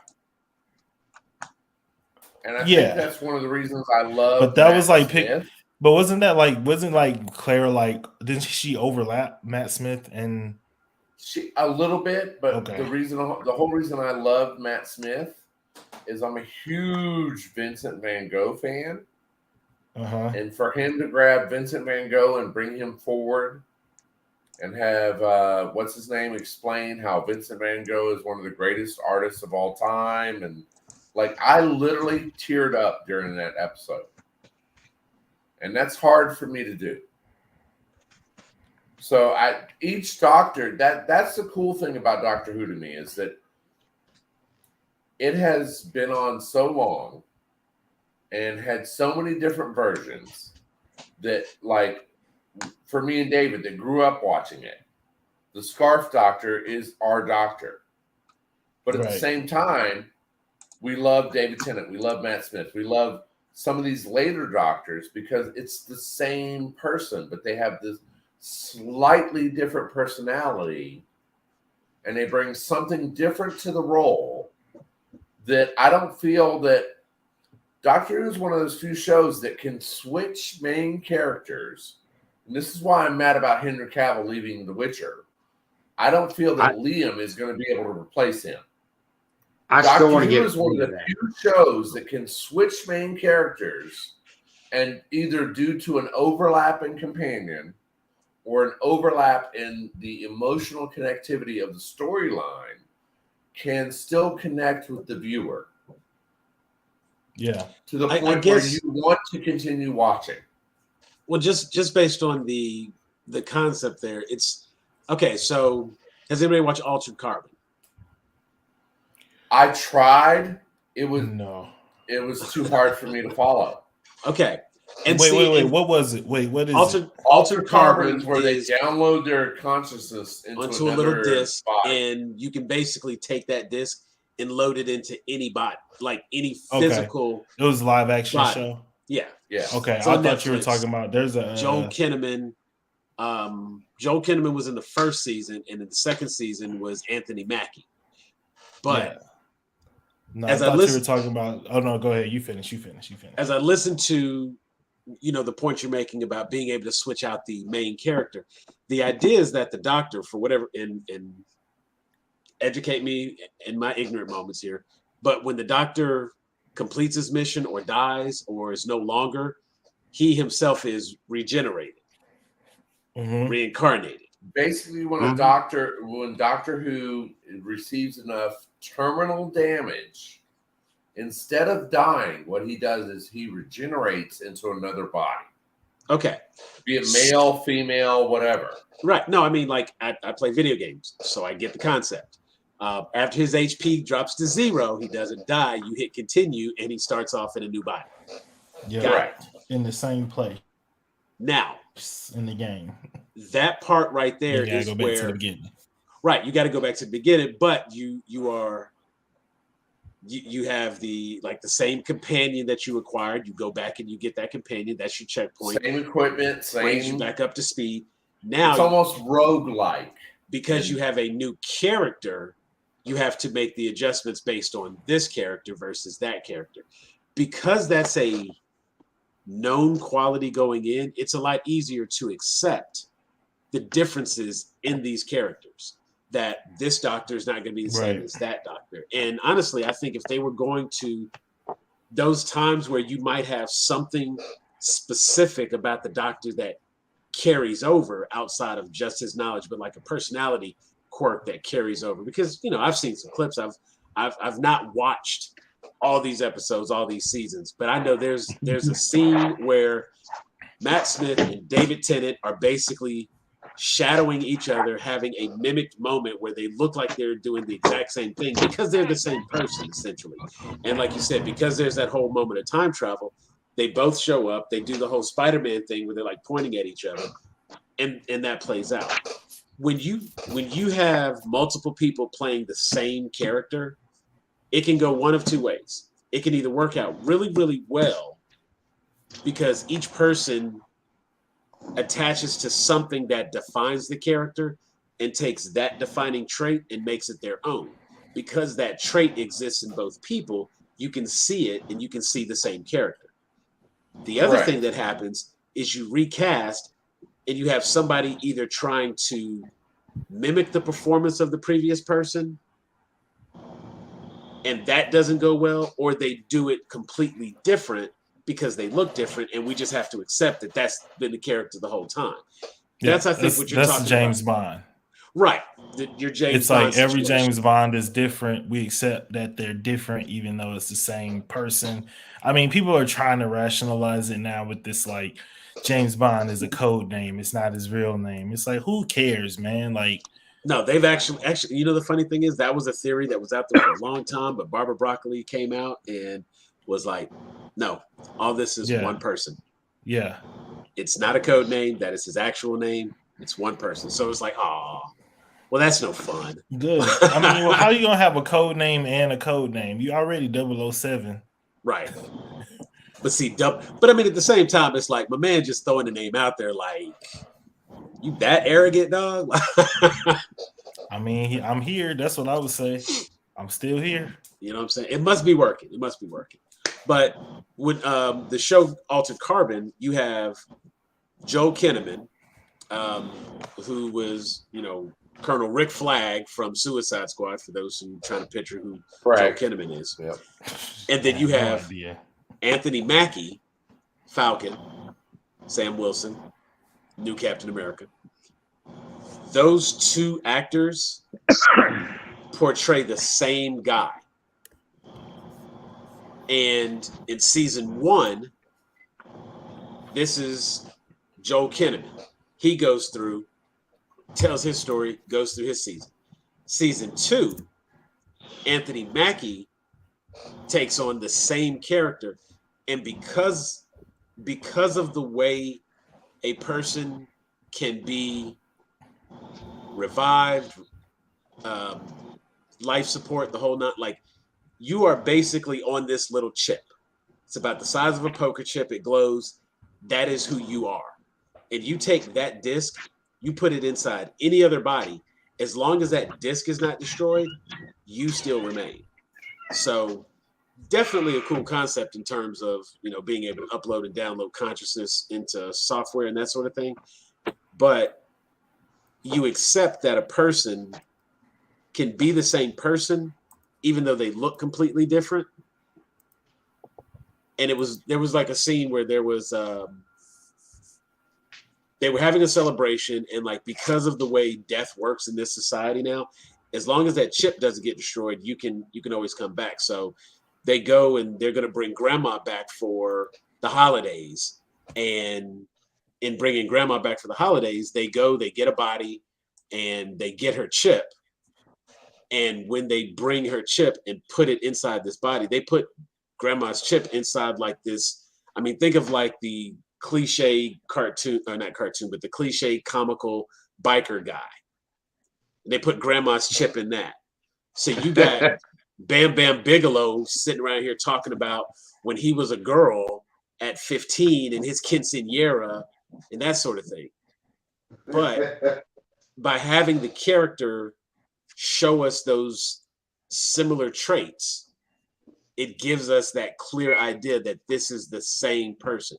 If Doctor Who isn't doing that, then it is just a bunch of people taking on this role, which is a little bit different. And if now you definitely know it's the same person because there's like overlaps. Like his wife, for instance, like the wife interacts with each doctor, and she's like, "Oh, like we haven't." like because of how the fact that he moves through space and time, they're like married, but there's times when they meet where like he doesn't know that they're married and she does, and then there's times they meet like where it's vice versa, and it's like they meet and they're like, oh yeah, we're not married yet, or it's like, oh, we're still married, or it's like, oh, okay, we're divorced right now. Like that's why, because every time she sees him, it might not, it's not like, okay, I woke up and I saw you yesterday, you're the same person. It's like you go in the TARDIS, you leave. When the TARDIS shows up, that could be Doctor Who from whenever, wherever, at any point in time. And so they'll step out and it could be a completely different person, or it could be that same doctor, but from before that doctor even met her again. You know what I mean? So they definitely do they tie enough knots for you to know this is the same person continued on the thread. Even as Jeff said, like they have one of the companions from like the 60s. She like is on the, she like came back and was like a guest star on like a few Mary episodes Jane. and like remembered and they like remembered they had like their like moment and stuff like that. So it's definitely not one of those where it's like James, but they acknowledge the change. So everybody knows that like when you see the doctor again, it may not look like what you saw the last time. That's why they always refer to the sound of the TARDIS. Like everybody, like that's the sound that like alerts everybody. It's not like what you look like. It's that and the sound of the sonic screwdriver. Anybody who's like ever met the doctor who ends up back on the show, when they hear one of those two things, they're like, I know who you are. Right. But everybody makes their own different sonic screwdriver. They're like lightsabers. So everybody has their own one. Every doctor has their like thing. It makes a very, very, very similar sound to each other, though. Yeah. Oh yeah, yeah. I mean, yeah, all lightsabers glow and slice, but I'm just they saying, all like sound the same. But they all like everybody's colors and hilt. Yeah. The hilts are different because it's personal, it's customized, and okay. So here we go for the novice Doctor Who person that's interested. I think we may have even discussed this once before, and I got the right people. Which they are all available on HBO Max. Right, but bro, my watch list is stupid. I'm still like, I got Star Trek on in the background from time to time just so I can get through it. I'm like, oh my god, there's so many seasons and episodes, so we're just gonna push play. Oh yeah, we're just gonna push play and let it go. Can I say something about Star Trek real quick? Certainly. Is anybody watching Lower Decks? Not yet, but I've heard Decks is on the list. I have watched some of it. I'm gonna say this: Lower Decks and Prodigy. I feel like Star Trek is low key. They have like a bunch of good shows out, and like it's just still not making any sort of dent in that like Star Wars mentality. And it's so weird. It's like watching Andor, and I'm just like, haven't watched Andor yet. But like whenever I watch Star Wars prequels, it just reminds me of how much people like miss the point of Star Wars, which is like all about anti-imperialism and anti-capitalism and anti-like authoritism. And then it's like me like Darth Vader, he looked cool, and it's like he represents everything that is like wrong in that universe, but cool helmet and a cape and a red glowy sword, I guess, is enough to distract everybody from that. Oh, of it's course. Like none of his like, oh, I love stormtroopers. They all suck at their job. None of them hit anything.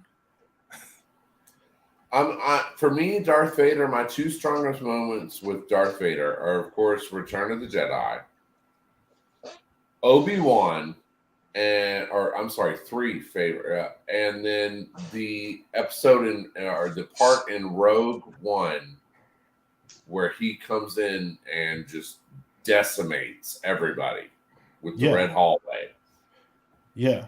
And it's like the way that we talk about that scene, though, it's like, yo, this is the man who has been chasing these people. Like, we just got finished crying about these people blowing up on this planet.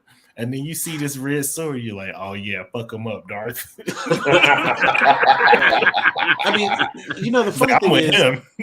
there are moments where what I'm saying, and it's easy to get wrapped up in the coolness of Star Wars more than the story of Star Wars. And I think a lot of times it really is just the fact that it comes down to lightsabers are cool. And you know what I'm saying?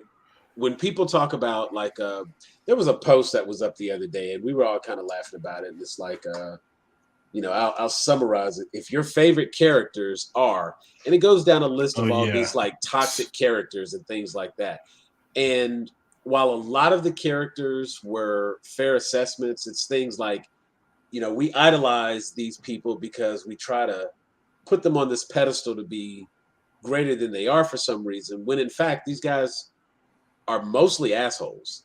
But we try to like applaud them for standing out and being different. Like, oh yeah, I'm a big fan of Vegeta, and what I'm saying, I like Sasuke because Sasuke is so deep, and Sasuke's like a brooding jerk. Yeah. And when people are like, like, oh yeah, my favorite character is the Joker. Like, I don't want to be friends with you. That's what you like. That's what you want. Yo, I'm gonna be real. Deadpool is like my line. And you can fall on either side of that line. Like the Deadpool line for me goes right down the middle of that Deadpool logo. Right. And I mean, and it's funny because and I was even saying that there was some things I wanted to contest on that list because it's like, okay, Rick Sanchez. There's a difference between like liking the character and appreciating the character. And while I enjoy the show Rick and Morty, and Rick is part of what makes that show so damn good, it's understanding that Rick is anti-everything, almost for the sake of being anti-everything, but it allows everybody around him an opportunity to like stand for something. And Rick is arrogant, he's a drunk, he's alcoholic, he's atheist, he's this, he's that. Like every character trait that you would want someone not to have, Rick possesses. If you're running around and you like look up to Rick as that's what I want to be, yeah, your goals are set pretty low.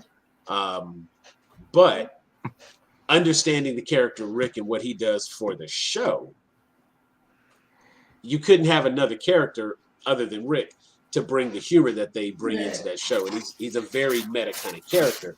He's good there. But when you take a basic character like a Darth Vader's, I mean, like, yeah, it's easy to say, oh, he's one of the most powerful Force users that's ever lived. There's a lot of feats there. There's a lot of feats there. There's a lot of things that can be said to make him cooler. But the end result is he's a puppet for the Sith. He's, a jaded. Oh yeah, I could go in. Get political, Sam. Get political, Sam. Like he's a puppet for the Sith. You know what I'm saying? And everything that he was doing was actually the only reason he actually had the opportunity to have any redeeming qualities is he was willing to go beyond and cross lines that shouldn't have been crossed for the sake of love, which ultimately makes him weak as hell. Because if he truly really makes him weak as hell. Because if he truly loved Padme, you know what I'm saying, he would have he wanted to do everything he could to save her, except actually tell her she was going to die and make preparations in a futuristic society where we got freaking robot doctors delivering babies and we can't figure it. Back to tanks. But you know what I'm saying? So it's like that's so Raven. Like she sees the vision and then she starts doing all this stuff to stop the vision, and what she's doing actually makes the vision end up happening. Right. And if she would just be aware. Like if you would have just been by your wife's side, she would have been happy and and honestly and healthy. She probably wouldn't have even died because you would have been there to get her the proper help she needed. Ultimately, I mean, because let's face it, she died from a damn broken heart. You know what I'm saying? That was the real thing. Like that's really what it comes down to. She didn't die in labor. She was there all the way through labor, named the kids, and then died. It's she realized he wasn't showing up. And so, because see, that's why we should just watch Star Trek. And that's why I'm working on Star Trek. But at the same time, you mentioned something earlier when you talked about the Prime Directive, where they're like, they can't interfere. And all they damn do is interfere. I know, right? Wait. Who? Picard? Oh, maybe Picard. I haven't got there yet. He's on Voyager. He started with Voyager. Even Janeway. Okay, look. It's not that you can't interfere. It's you cannot make. It's that you cannot interfere in the technological advancement of a planet. So the Prime Directive states that anybody who's part of the planetary union, if a planet has not achieved, if they don't have warp technology, then like you can't interact with them at all. So on Voyager, all those technology, no, can't interact. It's something that like basically in the Star Wars timeline, there was like basically the Vulcans were like, yeah, we did that, and like the whole society fell apart. So we basically are using like warp technology as like a benchmark for your society being like your planetary society being like stable enough, because it basically takes like all of the minds and resources of an entire planet to like come together and figure out like warp technology, except on Earth where some dude just like figured it out. What's his name? Jeremiah Jeffries. Wow. He just figured it out in his backyard. Damn. That's crazy. Okay, well then that does make a little bit of a difference, because I would show like now people who not supposed I will to say this. Star Wars has that cool factor with the lightsabers and this, that, and the other. Star Trek is something I could actually see happening in the next 200 to 250 years. Replicators, AI, high computer technology, that kind of thing. Star Trek is how I hope it turns out, even after I'm dead. Right. Star Wars don't use money. Star Wars is a swashbuckling sci-fi fantasy mashup. I don't know. There's some things that can there's sword fights. There's rescuing the princess. There's elements in Star Wars that are in medieval fantasy type movies. Oh yeah. My name is Luke Skywalker. You killed my father. Prepare to die. Like, I mean, absolutely. I was just fixing to say it's Princess Bride with lightsabers. Yeah. You know what I'm saying? So I mean, I get that part of it, and there is a certain I would almost go as far as to say, like, if I want to be able to kind of turn my brain off and just enjoy, I'd probably lean more towards Star Wars. Star Trek, I do tend to have to like pay more attention to what's happening, and I can appreciate that. You know what I'm saying? And so it's like I do a little bit better job of sitting down and watching it. I do oftentimes I try to like have it on in the background, and then I find that I'm like, wait, rewind. What did she say? What happened? Wait, why did the Vulcan go down? Here's the thing about Star Trek that'll make it easier. They always say it again. Yeah. Like it's a lot of recapping on that show. Because you gotta remember this was back when people had to watch commercials.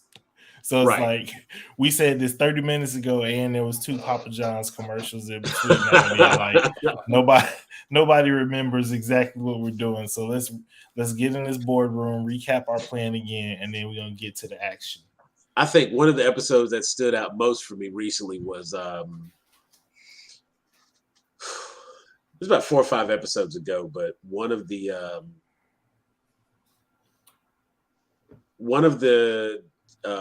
crew members, well, actually 2 of them go down to this planet, and Planet A is in a war with Planet B.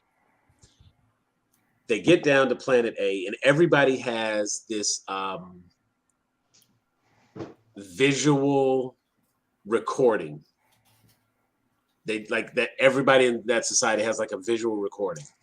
Guy goes down to talk to this scientist or whatnot, who's gonna like help them with possibly trying to, get back home. Along the way, he like sees the wife, she sees him, and they're like kind of flirty and whatnot. There's basically a recording of him killing the husband. and now he's on trial. But the trial is like, oh no, we have the recording. You're guilty. We don't have to like wait and discuss things. You've already been found guilty because we saw the footage. So what we're going to do is we're going to replay this murder over and over and over forever, I guess. And it's like every 6-7 hours or something, his brain replays this video. Yeah. The science officer, the Vulcan, he goes down.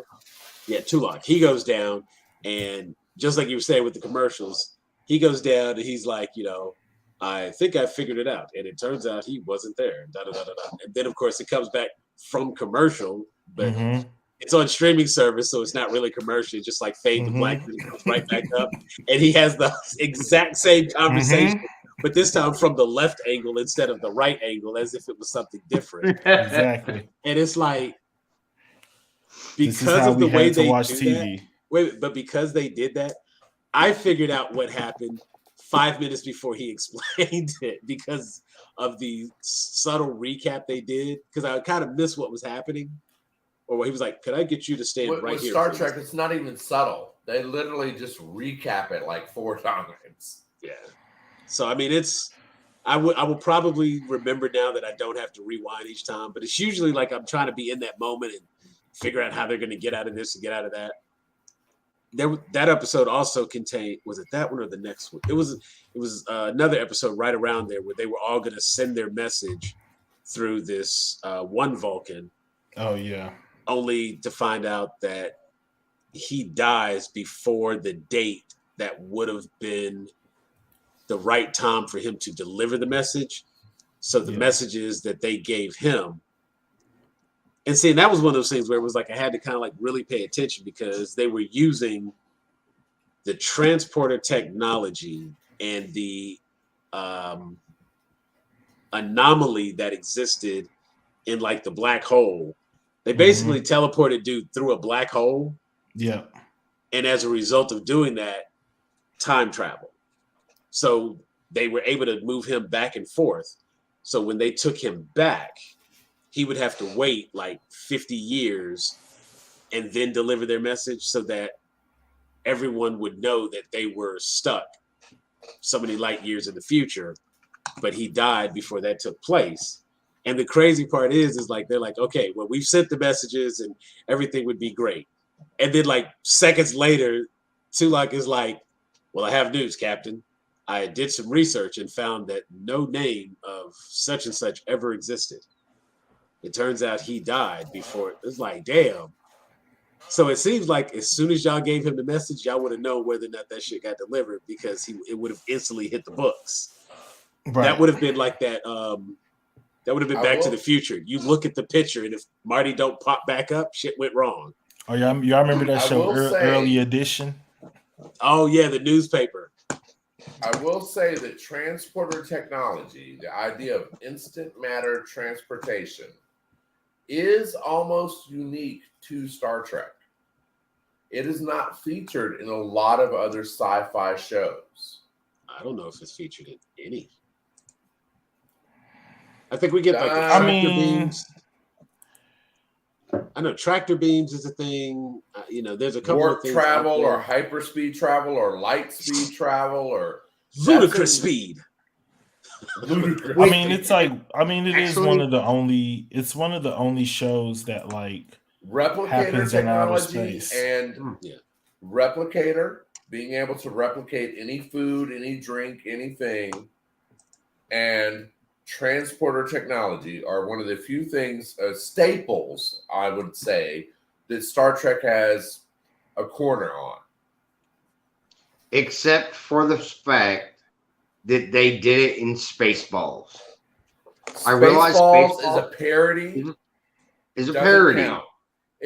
Don't get me wrong. Spaceballs is one of the greatest movies ever made. It makes fun of so many sci-fi movies at once that is literally Mel Brooks is a genius.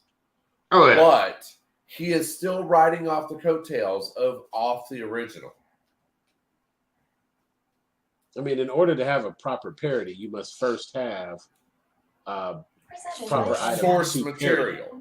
carry. Yeah. Oh, that's loud. I was like, who is that? All right. And Jeff, I know you said you wanted to get off here shortly. Yes, I have a beautiful woman in my apartment, and That's she's sitting harassing there you? patiently. So, But yeah, eating Cheetos, as she put it. So, what? Okay. Now, okay. I the don't have my trick to this- sonic screwdriver available, but I do have a little mini lightsaber from Star Wars. hold on.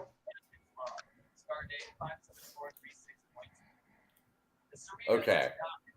This I'm is officially actually impressed. a vape mod. Yeah, It is it's actually a vape mod. Is it bigger on the inside than it is on the outside? Because that would impress me. No, it's not. But you can put a battery in it. All right. Wow. And you have already And brought it Sam- up twice. Sam, I will say The- this. As someone who is a Superman, Marvel, DC, however many different fandoms, I feel like Doctor Who is going to be your last one to conquer. You're on Star Trek already. Doctor Who is another one of those fandoms that spans decades that you will eventually have to watch. I'm caught up on a lot of, like, I'm good on the movies. I'm familiar with all the movies. So I want to get through some of the shows because I hear a lot of praise and I do need something different. Like, I haven't even gone back. I haven't watched Andor. I haven't watched Tales from the Jedi. I haven't watched Tales from the Jedi or Andor either. I haven't watched Bad Batch. I've only seen like 3 episodes.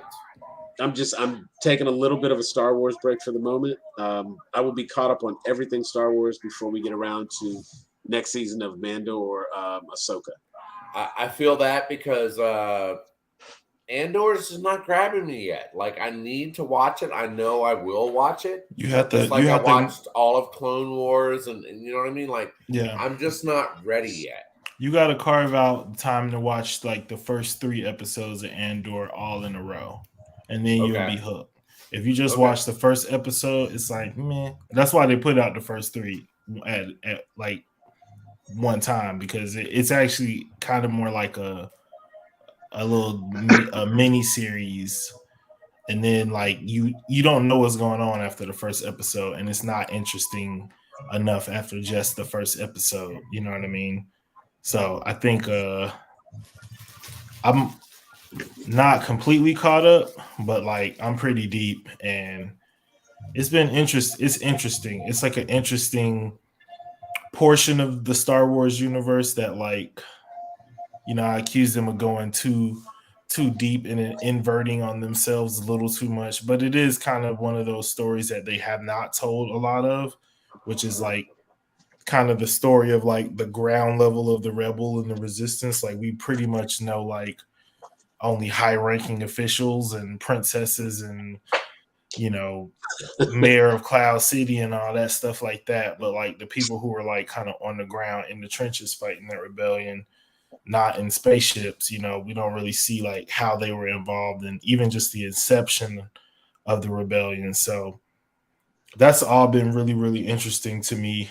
And then the acting's been very good, and you know, it's beautifully shot. All the Star Wars stuff looks good, even if the story is poo-poo.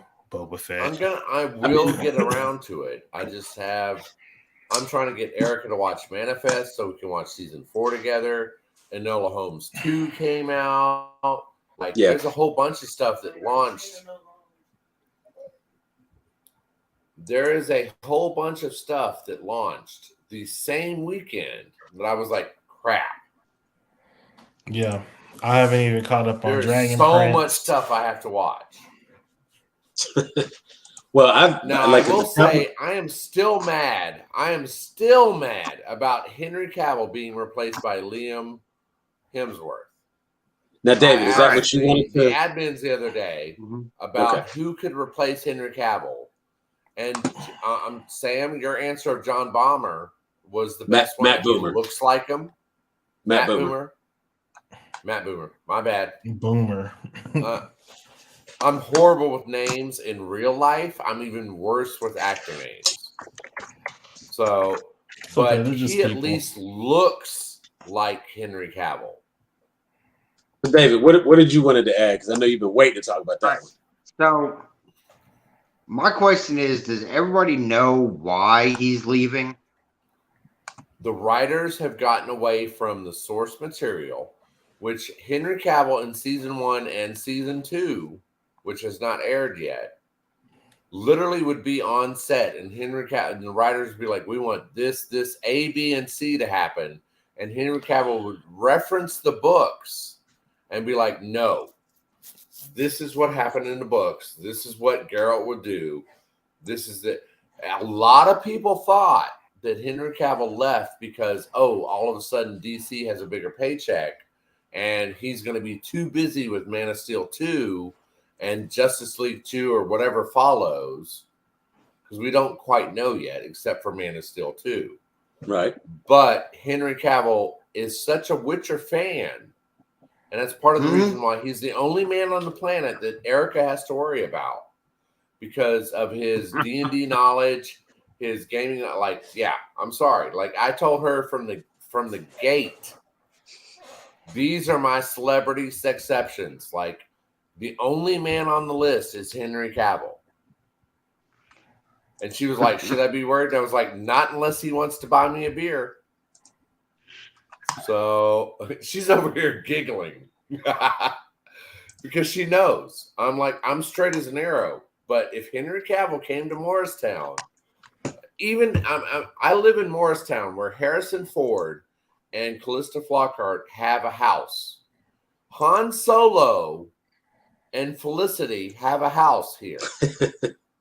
And so if they came in, I would serve them, just like I did down in Atlanta, where I served Mike Epps and Dominique Wilkins. And I mean, I've met Hulk Hogan, Jake Snake Roberts, like Lil Jon. I've met a whole bunch of people down in Atlanta. Yeah. They look similar enough to each other that if he replaced him, I'd be like, okay. But I at least need that in series nod to where, like, some character in Witcher season 4 says to Liam, "You look so different from the last time I saw you." Just I imagine the wife of Uncle Phil in Fresh Prince, who did a better job than the original. I'm sorry. Okay. But they at least made a nod to Aunt Vivian. So they at least made a nod in one episode to her.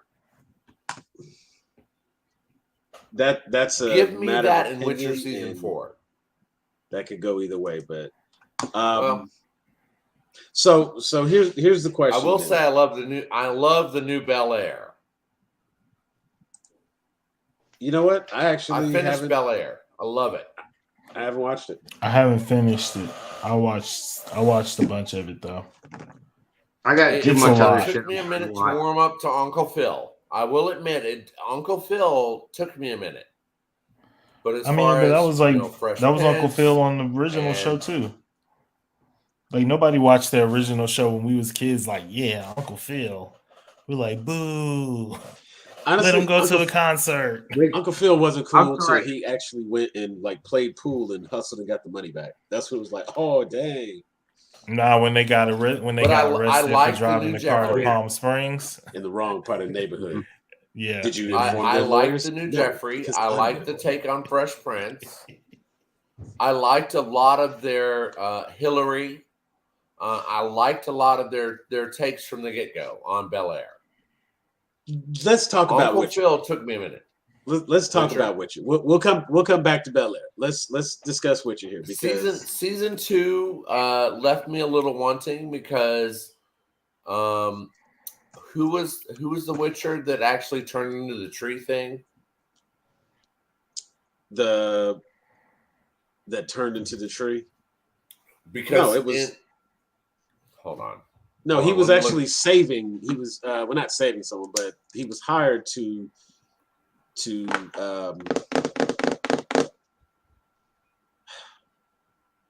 you have the witches that he had to go and fight, and at the end of season 2, nobody was like turning into trees. No, there was. Hold on, I'm confused. The big thing in season 2 was old girl getting her power back. That was like the main. So push for one of season 2. Geralt's fellow witchers comes back to the key, and he brings all the women of the night / whores with him. But then later on, they end up fighting him as the shit. I can't remember the name of.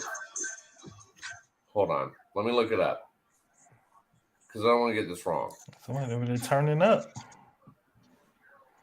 No, I was moving something. I was. That is some good turn up music though. While you're looking that up, Dave, what do you got for Witcher? Liam Hemsworth coming back in. What are your thoughts, Matt Boomer? What do you got for Witcher? My thing is if they're going so far from the book series that they're losing the main actor, they need to just cut it. Like, give up. Because you're going to piss off a bunch of people.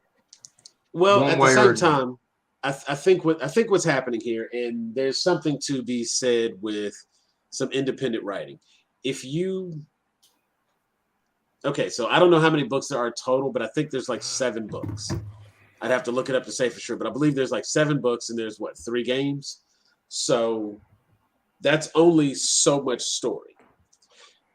And we've already got Yennefer and Ciri with Geralt. So we're already up to that point. You see what I'm saying? In the lore of things. And the plus, games The Witcher 3 takes place after the books. Right. I was about to say we've already kind of skipped forward to where the games are. So we've already gone through pretty much everything in the books. And so trying to first figure out where this takes place in the timeline of the grand scheme of The Witcher is the first thing that they never truly established. And it took me a moment to like really catch on that in season 1, some events take place in the past and some events were current. You're watching this thing. It's not until you're like 5 episodes in that you're like, wait a minute. That's all stuff that happened. The fall of Sintra was central to season 1. And there were actually 3 different time zones in season 1. Because witchers live a long time and sorcerers live a long time. Right. And so it's or not sorceresses. I'm sorry. Magic users, we'll call them. Right. But yeah, because of that, like you realize when you hear the conversation, like when you finally see Geralt and Yennefer meet, you realize that's the first time that they've met. But then later on when they talk, you realize that, oh, wait, you all already know each other. Right. Of course you know each other. Oh, that was a flashback. And then you realize that all of those scenes have been flashbacks and that these were not real-time events. But because they don't do anything, it wasn't even something cool like in Memento where you had the black and white and the color to show you that these are different timelines until you get to a scene where the black and white turns into color in front of your eyes and you realize like, oh my God, it's been, Tim the whole time or whatever. You know what I'm saying? You miss out on that element as you're watching The Witcher. They don't really explain that. You just kind of have to catch on, figure that out. Season 2, everything is current, real time, happening now, so you don't have that issue.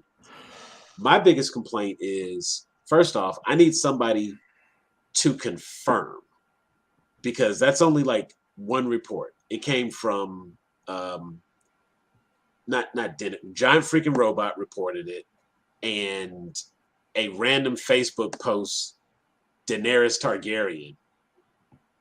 I don't know who that official. Is. Right, like I don't know who that is. Somebody was able to make a Facebook page with that and put that out there. Now, everything they're saying sounds good. It sounds legit. we all know Henry Cavill ain't got no problem hopping on Instagram and telling us what's what. Right. And when I see an interview from like even it could be damn GQ magazine, just I need a reputable source, somebody that can be like, oh, we'll stand by that because we interviewed him, to say that this is what was said, this is why he moved away. Because even if TMZ has said sources close to Henry Cavill say, I could feel a little bit better about it. But I mean, hell, Grown A Geeks could report that breaking news, and there would be nobody to say any different because we type it up, make it sound good and official, have the right artwork to go with it. Hell, if we take that picture I just showed where we got Matt Boomer, and we could be like, Liam Hemsworth isn't taking over, Matt Boomer's taking over.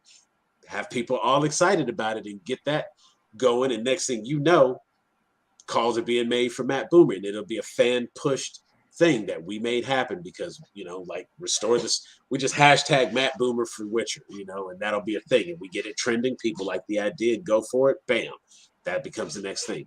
But I feel like there's enough lore with the Witchers that we don't know about, that there is something they could write in for, if not reincarnation, a soul transfer, or hell, what have we talked about tonight?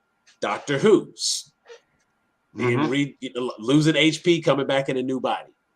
The animated series added a lot of lore. You see what I'm saying? And then if Night you take of the Wolf, I believe it's called. Yeah, even if you take Altered Carbon, where it's like, you just pull out the little disc, pop it in another body, that body's terminal, and you put it in that body, they can continue living. There's got to be a way that magically you can say, because even if you look at just how long witches live on their own and sorceresses, if you have a good series and the series is going well, you want to continue making the series. You don't just stop at 3 seasons because that's the core story. And if that is the core story, and we've told that story, you could get into season 4 and tell a new story. The fact that Project Red did that well with Witcher 3, where they took what the books, which were basically Witcher 1 and 2, and they expanded on what the books had done and added lore and added history and all that stuff, to where now the Witcher Netflix series is trying to catch up almost to the game, not the books. It's trying to catch up to the game. Right. And so if they want to go to, and I just say to David's point that if the main actor wants to step away, no, I mean, like, yeah, it could go one of two ways. It could be Game of Thrones season 8, or it could be MCU 25 movies, where if this information is there and you're basing it off of established material, but you do a good job with it and you tell a story and you have a vision, hell yeah. I mean, The Witcher as a series, if they kept every other person in the series and the only person that's being replaced is Henry Cavill, who's to say that it's just going to flop? It could stay. It could continue to work. It could continue to be a good show. We may not get the same chemistry, but then again, I haven't seen enough with Liam Hemsworth to say that it's going to suck and I'm not going to watch it. It's going to be The Witcher, and I'm going to watch it. The two best actors I've heard to replace Henry Cavill on The Witcher are Matt Bomer, because he looks like him, and the lead from Sons of Anarchy, because he's badass enough to play The Witcher, even though he doesn't look like him. Is that Charlie Hunnam? I believe so. What's the Liam Hemsworth objection? I just don't see him as a Witcher. Okay. I see him as a supporting character, as a supporting Witcher. Like, I could see him as one of these fellow Witchers, but not as Geralt. Do you think that's because he's Thor's little brother? And no matter how grown and big he is, he's always just going to be Thor's little brother? Actually, I think a little bit. I think it's more that it's not Superman. Yeah, but if it was Chris Hemsworth, nobody would be complaining. But then the argument for the look would still be different. I mean, you can make people look like anything. True.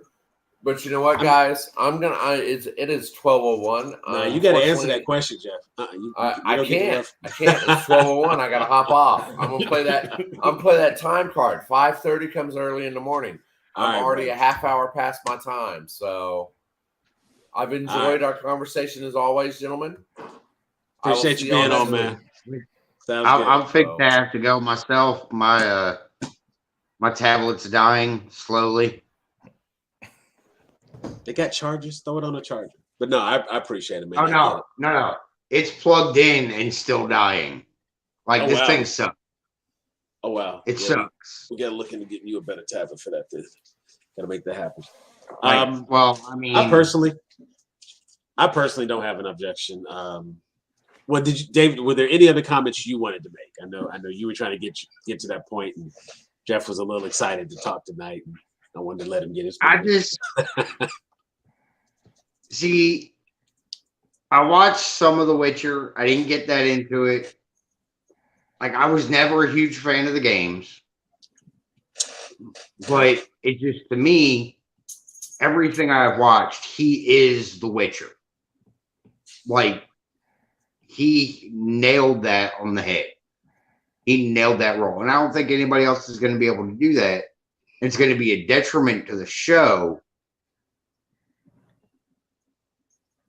by changing the character, no matter who it is, because nobody else is going to put that much passion into learning who the Witcher is. I don't necessarily think that's fair.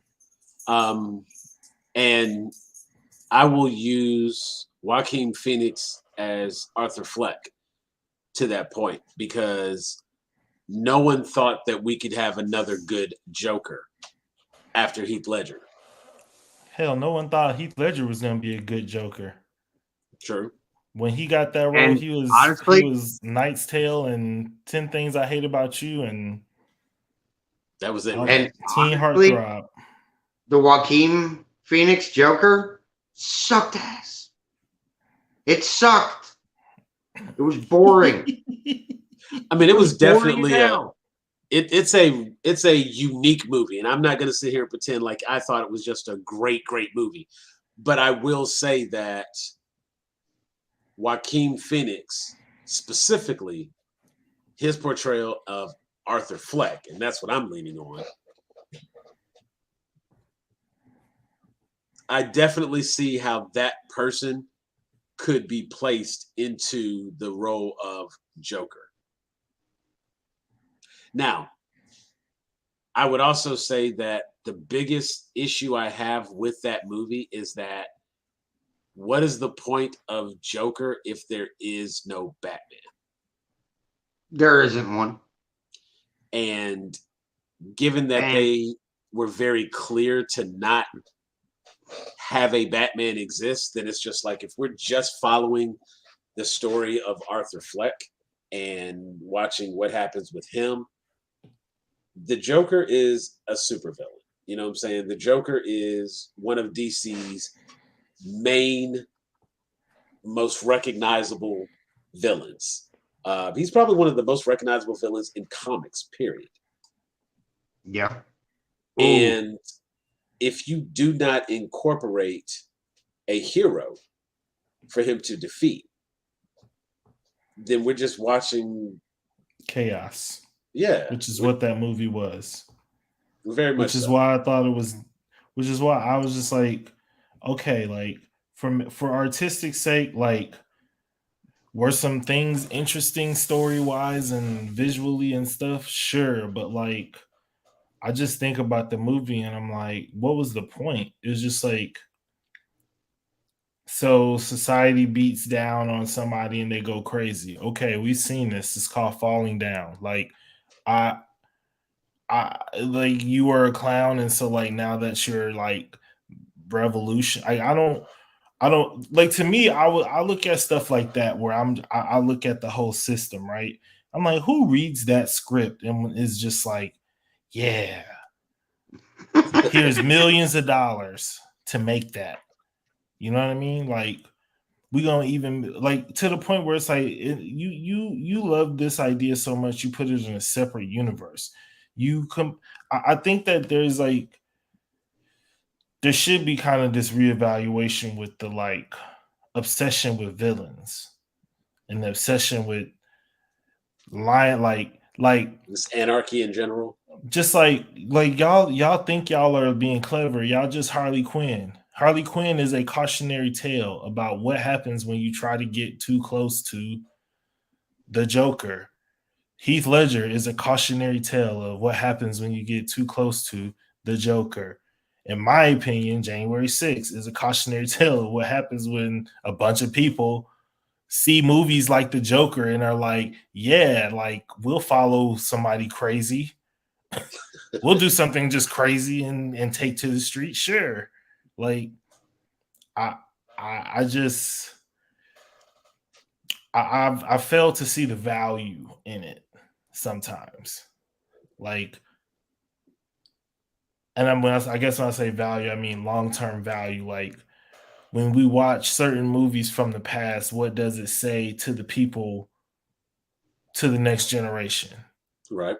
And you know, so many people get to make art just for art's sake, and then there's so many people with like interesting stories and ideas that never get a chance because all these like white dudes are obsessed with like telling the same story about the same psychopath and seeing if they can put their own special angle on it and be the like quintessential version of like a crazy clown.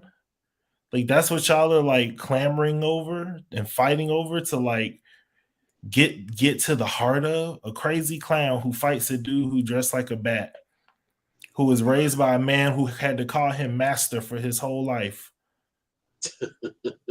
All right, man. Have at it, I guess. I'll be over here with the guy who shoots lasers out of his eyes and is an allegory for black people. But have fun. Have fun with your rich people taking shortcuts through crime alley. I saw that post too. Yeah. And not the victim blame, but the most, the wealthiest people in Gotham decided to walk through it. That's how you know Thomas Wayne won shit. Because if Thomas Wayne was just a regular squeaky clean doctor, he would not be at no movie theater by Crime Alley with that big old house. He'd be like, we gonna watch stuff here and you gonna go to bed. Or even if they had gone out to see Zorro, they would have gone to the other theater. They would have gone to the good theater. And I can't believe Gotham only has one movie theater. I mean, it's Gotham City, for God's sake. Something like a character like the Joker. You know what I'm saying? Like most villains these days, it's one thing to get a Hans Gruber. You know what I'm saying? It's one thing to get like when Ed Harris played the general in The Rock with Nicolas Cage, like that was a good villain. You know what I'm saying? Like he was a good guy doing bad things for a good reason. He was still the villain as a result, but you understood where he stood. You know, like you what he was doing made sense. I won't say necessarily justified, but like that, just as a whole, that character was a good character. Somebody like Joaquin Phoenix, you know what I'm saying? It's like I can't even say that he's a villain. He did some bad stuff and ran outside in a riot. But the thing about the Joaquin Phoenix character is it's just a symptom of this overall desire to like get to the heart of this character. Like y'all all think y'all Dr. Chase Meridian trying to like psychoanalyze Joker through your movies and your comics and this, that, and the third, when the reality is he's just crazy. That's it. He's just crazy. Yeah, there is no master plan behind all of that. There is no because no matter what it is, he always goes over the edge and takes it to a place where as a sane person, you should be like, well, all right, this is where I get off. And like everybody else is just like, yeah, want to know how I got these scars? And it's like, no, fool, like I don't. Like I'm one of the people at the party. I'm not in the Joker crew. Right. Even if I'm just at the party serving hors d'oeuvres, because you know, Gotham City, it wasn't a whole lot of brothers just like walk around. So maybe I'm in the kitchen staff, but I ain't in the Joker crew. So when he come in, I'm scared too. Like that stuff is weird to me. Yeah. And good. I think that as much as everybody hated the Jared Leto Joker, he was the one that pulled off that crazy, twisted, maniacal, psychotic freaking Joker. He pulled off what I picture Joker as a villain to be. Mm-hmm. You know what I'm saying? Like, I really have a hard time understanding that Batman be getting his ass handed to him and be getting tricked and slipped up by a dude wearing, you know what I'm saying, wearing a three-piece. Right, wearing a three-piece suit and spats. Like, bruh, you really, like, you going toe-to-toe fist fighting Bane, but homeboy over here is like got you in the ropes constantly. He hitting you with a frying pan.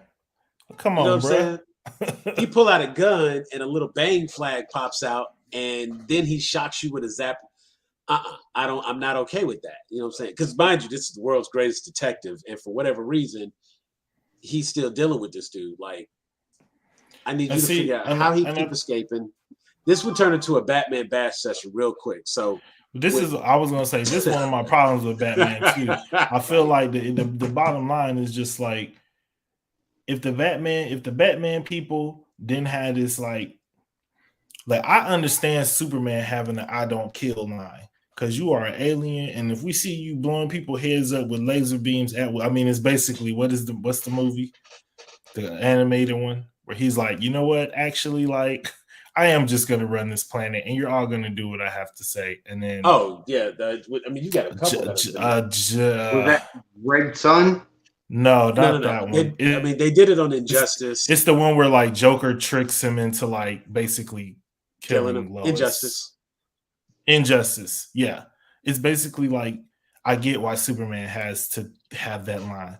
But Batman, my G, look around Gotham. Okay. Like every time you let the Joker go free, a whole bunch more of these mofos come out like, all right, well, if instead of being a regular criminal and holding up a liquor store where the liquor store owner might pull out a gun and shoot me, I'm gonna put on a mask and a costume, and I'm gonna do crazy stuff like try to rob the Gotham High Museum because I know all Batman really gonna do is come in and rough me up a little bit.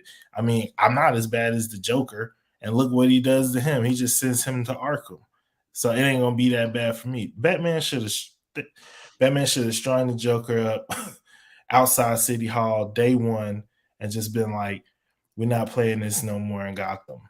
And I promise the villains would have been like, all the masks would come off. Do you have any applications? He's like, I'm here to return this. He's like, I'm here to return this green question mark suit. I won't be needing it anymore. This luchador mask. I don't need this. Please take this. Like, I never really understood why the criminals of Gotham were so scared of the bat symbol. I mean, he was beating the brakes off people. Now yeah. I mean, I wouldn't want if I was a crack dealer and I was on the corner and the bat signal went out. Not in Gotham. I'm inside. I'm inside for the rest of the night. I'm not selling crack in Gotham, bro. Metropolis right down the street. And you know what? Superman does not give a damn. You definitely not. Nah, you're not selling no crack in Metropolis. I would sell it in Metropolis. No way. Look, let me tell you something. The only time crack is not a Metropolis drug. It's not a Metropolis. I'm not saying they wasn't doing drugs, but crack is not the drug of choice in Metropolis. but that's the beauty. They don't want it stepped on. That's the beauty of it. You know how well it would sell over there, like, you know what I'm saying? Because no one would be looking for you there. You can set up shop over there. First one's free. Nah, because here's the thing: where there's crack, soon there will be crackheads. And when crackheads start popping up in Metropolis, That's when Superman's Batman gonna be comes on in. that. Superman gonna be on that quick. He gonna Nah. pick them all up and fly them to Gotham and drop them off at Wayne Manor and like, Bruce, keep your riffraff over here in Gotham. I can see that going down before. I mean, but it's like, again, I don't think that's not a Superman level threat. You know what I'm saying? Like you would have a worse chance of running into Superman if like there has to be imminent danger to multiple people. If Well, you're like is this- robbing a is liquor this- store, there's only 1 or 2 people that might get injured in that. You see what I'm Is saying? this I've told Lois that I'm Superman and no longer have a need for Clark Kent Superman? Or is this I still work at the Daily Planet? This is your And when I standard- walk to work, if I see a purse snatching, I'm gonna look both ways and then lean on my glasses and hit him in the butt with a little laser zap. No, that's right. That's like the to like blow over a trash can in front of him and make him trip so the cops can stop him type thing. Right. That's it's that situation. Because like if I know Clark Kent Superman that constantly patrols 24/7 in Metropolis, bro, ain't no crime. Bro, I'm moving to Metropolis. Ain't no crime. Not only is there no crack, there's no drugs. I'll be out there. There's no littering. There's Thank no you, cats in Superman. trees. Have a shirt on everything. I'm telling you, Sam be mad. He see me on the news. I bet I always love Superman. Me and Clark, we go way back. I used to visit my uncle in Smallville. We used to play baseball. I always knew it was something special about him, but I didn't know what it was. And that's, you know what? That's how it always be too. Like, That's how it Clark, you always remember be. me, baby? We in here. It's like, see, they like everybody want to jump on and be a Superman fan now. Y'all wasn't trying to be in Metropolis before. I Sure can definitely wasn't. see it going down like that. That's hilarious. I don't know, man. I think I am looking forward to seeing what they do with the future of any Superman movies. I would be curious to see if they choose to bring back and incorporate Joe Manganiello's Deathstroke, and if they can hold on to Ben Affleck for a movie or two. Nah, we need a new Batman. Need a new Batman? Yeah, we got it. Like Superman not looking old makes sense. We need a new Batman. Like grizzled and chiseled is not what we start in the universe with. Not for Batman. Fair. No, that's fair. That's fair. And I mean, honestly, I think they would have, if they do a couple of like, not even rewrites, but if they could go in and touch a few things inside of the Flash movie to introduce all this new good stuff to make it make sense. It's all possible. And That movie. She's Louise. I mean, I'm still wondering if it's ever going to drop. But I feel about that Flash movie how I feel about these Herschel Walker and Raphael Warnock ads. I just want it to be over. Right? Right. They should be done with them now. Nope, it's a runoff, baby. Simba says. They're like, yeah, now's really the time where you can donate more money to help fight. I'm like, bruh, I'm not donating nothing. I know who I'm voting for.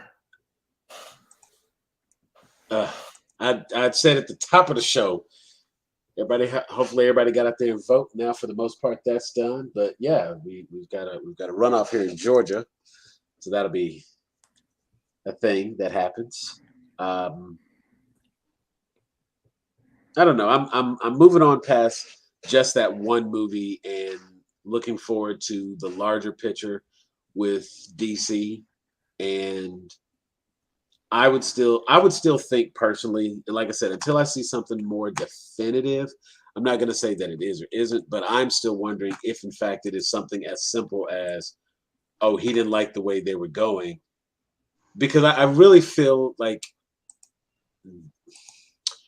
the production team behind The Witcher understands the importance of having Henry Cavill on the show. And that if Henry Cavill is not going to continue to be on the show, but they're going to continue to make the show, that it has to be something bigger than just I don't like the direction they're going, because I think they would have been willing to redo the show. Like I think they would take his advice, follow his lead, and let him allow them to make a good series. Nah, man, that's not how creative people in that situation work. Like at all. All right. They want all the credit. I think in the first 2 seasons, that's kind of what we heard was the case, that he stepped in, said a few things here and there, and had some script changes made. Yeah, but that don't mean people got to be honest about how that's probably why they're trying to push him out. They're like, you act, we write. And whether they're good or not, people just don't like you stepping on their territory like that. At least in the creative field, especially when it's like so few opportunities, they all probably like, feel like they fought hard for their opportunity or whatever. But it's like, if it ain't right, it ain't right. And it's disheartening when like, creative endeavors can't just be like collaborative and stuff, because he's playing the character. He knows. I feel like you would want an actor who would be able to say like, I don't know if this quite feels right for the character, but also that could probably be annoying because I'm sure there's like a bunch of actors who try to come in and be like, I'm just not feeling this. Well, like, I have what's some motivation? I I have notes. It's like, ugh. Here's your script. Okay, let's do one take by the script. Okay, cool. We got that. All right. Yeah, you want to do another take with? All right, sure. What the hell? Like we'll just deduct it from your paycheck. You want to do another take and have that version as well? Okay, cool. We'll fix it in post. I'm sure there's a lot of that and stuff like that probably happens, but like the whole production is not resting on him being there. I get that. There's a lot of people, a lot of characters. You know what I'm saying? Toss a coin to your Witcher was by the bard Jasker, and you know what I'm saying? Like we got through a couple episodes, I didn't see Jasker, then I was actually excited and happy when I saw Jasker show back up. He's not the main character, but like he's damn important because he's been there since the beginning, and so it's like you have those other roles, and it's like I said, between Jasker, Yennefer, Ciri, if the 3 of them stay and you have the court and all of the sorcerers and sorceresses that are on the court, if all of them stay, you know what I'm saying? If everybody else on the cast and production stay the same and the only person that changes is Geralt, as long as Liam comes in, delivers his lines properly, and the story continues to flow, we'll probably get over Liam Hemsworth really quickly. You know what I'm saying? And they can continue on to season 5. And if they're telling good stories, even if it's not from the exact lore, you take what we do have established and what we do know, and you expand that. And there's nothing wrong with, the guy that Alex or Alaj, whatever, the guy that wrote the original story from The Witcher, if he's not writing anything else, I mean, he's obviously already given up his rights to it, which is why Netflix is making it. So if they have freedom to press out and reach into newer territory, I mean, hell, people should be happy that they've gone beyond just the books and the games. If they can continue it on and we get 10 seasons of The Witcher, hell yeah. Yeah, I think it's just like you have to find that balance though when you're writing a new material, because you don't want to end up like Game of Thrones, where it's like, because I think with the Game of Thrones thing, even though I didn't watch the show, I was very like enthralled with the controversy of the final season, because even the actors were just like, yeah, this was weird. I mean, there's like a weird interview with, I don't know who any of them play, who any of their names are, but the one with the long white hair, she looked like Frozen. She had the dragons. Oh yeah. Yeah, she was the Targaryen girl. There's like an interview where they were interviewing like her and a couple other people at like a red carpet, and they were like, "So, you excited about the season about how things play out for your character? And she was just like, yeah, things are really great in the final season. And then like all the actors start like laughing. And it's because I think the chatter that I remember seeing on Twitter, just kind of watching through the Twitter lens, was just like everybody just kept being like, that character that like seems completely off for that character. Like that character, why would this character do that when they've been doing this like this entire time? And so I do think that like having an actor who can come in and say like, hey, like this feels not right for my character's motivation, because they've actually been engaged in it and they know about it, because you can see what happens when the writers don't see things from the same perspective of like the actors. You get Game of Thrones season whatever that was, and Right. you went from like literally the like first thing to unite America since 9/11 to like a footnote basically at this point, because now they got to make all these prequels just to like clean up the mess of the last season. It's like it's the Avatar the Last Airbender of the franchise. I don't know if it's that bad, but yeah. But no, I'm Just definitely. I just mean in terms of like you were so poor that like they had to go and make something else. Like the movie was so bad, they like, I'm sure Nickelodeon was like, we just gonna make like Avatar live action movies and bank off that for like the next 10 years. And then it didn't work out, and they're like, we need a new Avatar, and here comes Korra. You know what I mean? Right. I mean, there's a couple of different ways that they could do it, and I do think having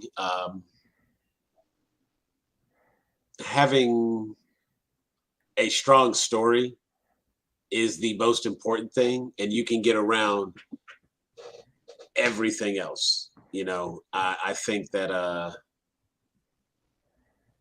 trying to think of a good example, but I mean, it's like, okay, if you take something like Big Bang Theory, and I know everybody has their feelings about it, but at the end of the day, they've got 12 seasons of this show. And, if you look at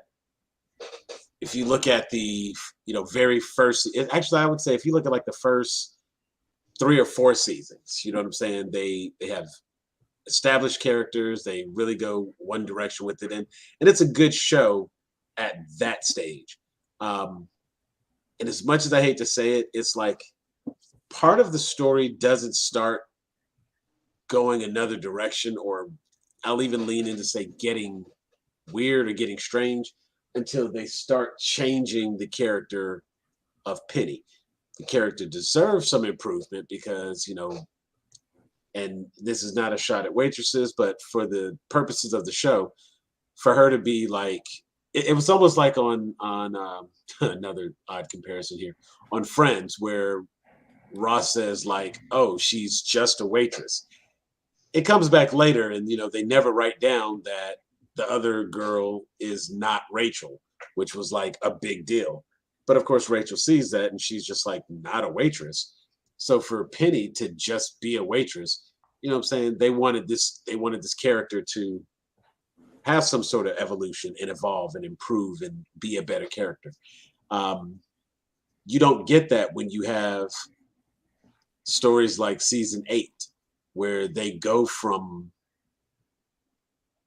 such a strong start, and they've become the buzz every week in, week out. This is all we're talking about. This is what as Jeff would say, this is what we're standing around the water cooler on Monday talking about. You know what I'm saying? Everybody's excited to talk about that last episode of Game of Thrones. And there, even though there's some people who have like never watched one episode and all of that, they still understand the importance and the impact of that show. And if they were to start watching it, they probably would enjoy it. They would be tied in for a number of seasons. But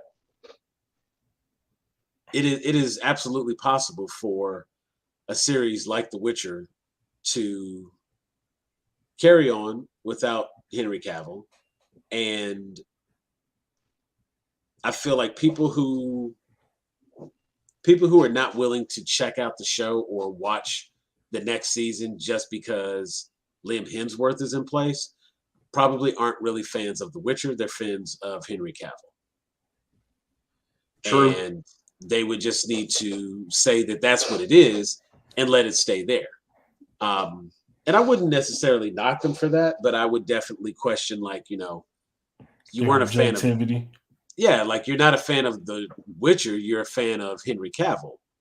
And, you know, he's put some stinkers out there too. I mean, granted, the man's been pretty fortunate in his Hollywood career to mostly kind of do well, or at least get praise for all his roles.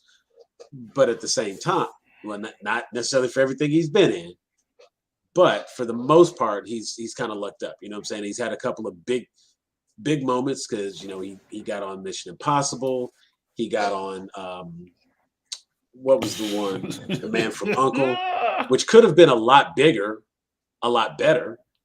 You know what I'm saying? And the problem with that movie is both of them look alike. So I didn't know who was who the whole time. Oh, him and Armie Hammer? Yeah. Yeah. It was just like white guys with chins. I'm like, okay. Well, one had an accent though.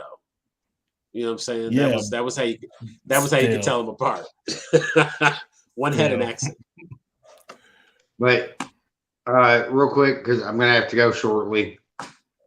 But so I don't know what kind of proof exactly you're looking for, but I did look it up on IMDb. The only character listed for season 4 is Liam Hemsworth. Okay. As Geralt. So I don't know if that means anything. Well, all that means is at the moment, the rest of the cast has not signed on. Well, no. I mean, I don't know if that means that it's confirmation that he's going to be season 4's Witcher, or I don't know exactly how IMDb works. Oh no, my statement to needing better proof is the reason why Henry Cavill is leaving. I sincerely believe that, you know, and I say I believe with, you know, like I believe because I don't know any better, but I would think that a DC paycheck is a little bit bigger than a Netflix paycheck. Oh yeah. And if DC comes a knocking and says, hey, we want you to come back as Superman and we have you for XYZ movies, that paycheck is going to be bigger than the paycheck he would have if he was sticking around to do another season of The Witcher. Right. And in addition to that, you know, maybe it's got something to do with the direction that they're taking the story, because they're this, they're that, you know what I'm saying? And that's the part of it I need to see proof that he's saying the reason is because they're doing this with the story. Because I think it just comes down to he's always kind of committed. He's always kind of committed to Superman. And there were times, like I've actually seen interviews where he stated, that's a shame.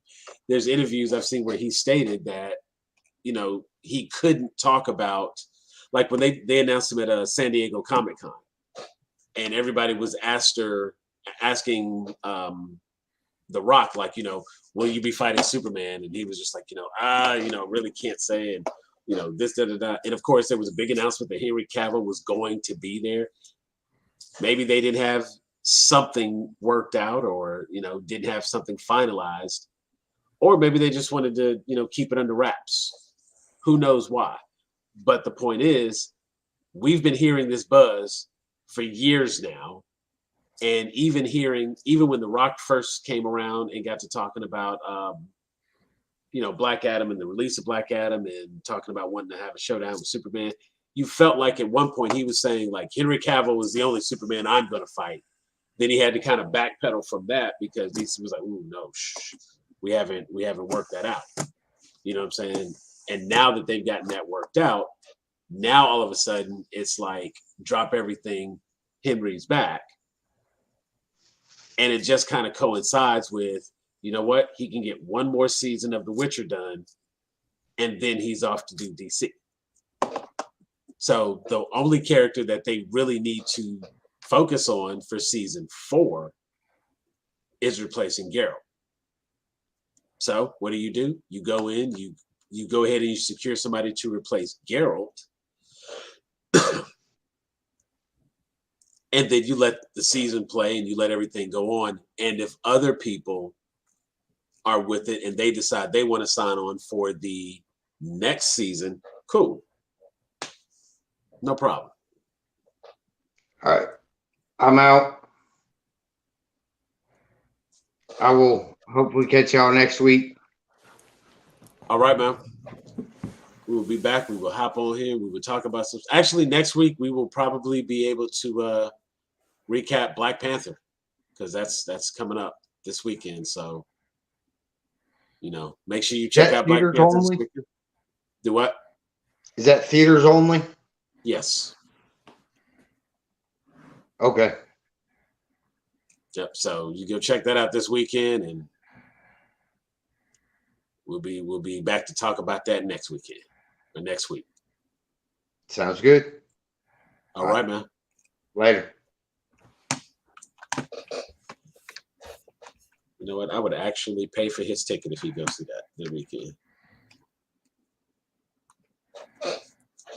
I will say in advance, I know his work schedule is Friday, Saturday, Sunday, but he'll have until Wednesday to check it out. So you can check it out Monday or Tuesday. Yeah. Check it out Monday, Tuesday. Yeah, that's a homie. I'm actually a little excited, a little interested. Can't wait to go see that. Yeah, I'm excited. I'm not gonna lie. I think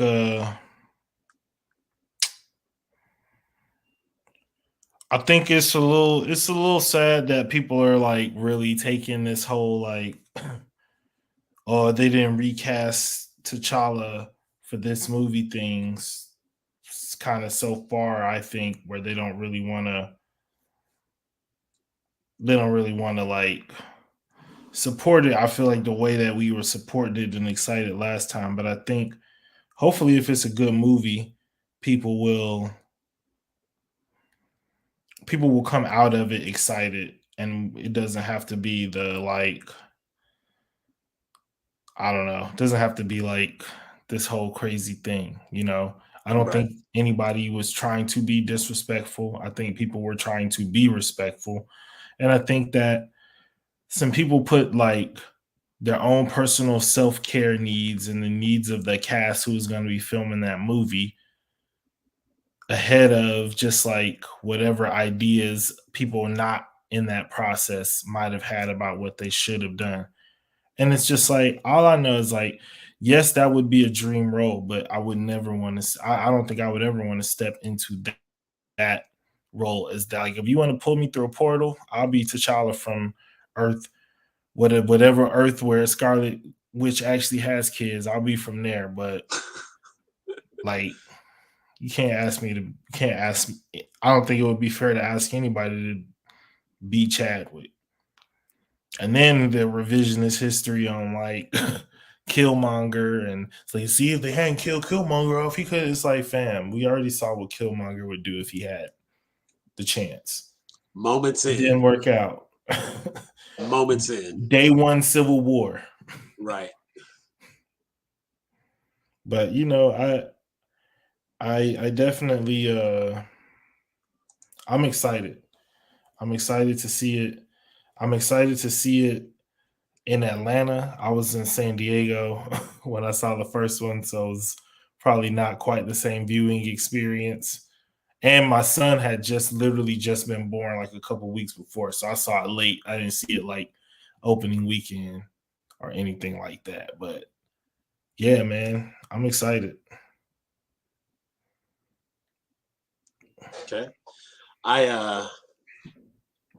It's crazy because even though like I have next weekend off. This weekend It's normal week for me. So I'll be working tomorrow, working Friday, working Saturday. I do have Sunday off. So my plan is to get it seen by Sunday. If I can convince the wife, we'll go Saturday night. And I had some friends. I've got a friend whose birthday is this month as well. Her birthday was earlier part of the month. And so what we were going to do was all go out for her birthday Friday night.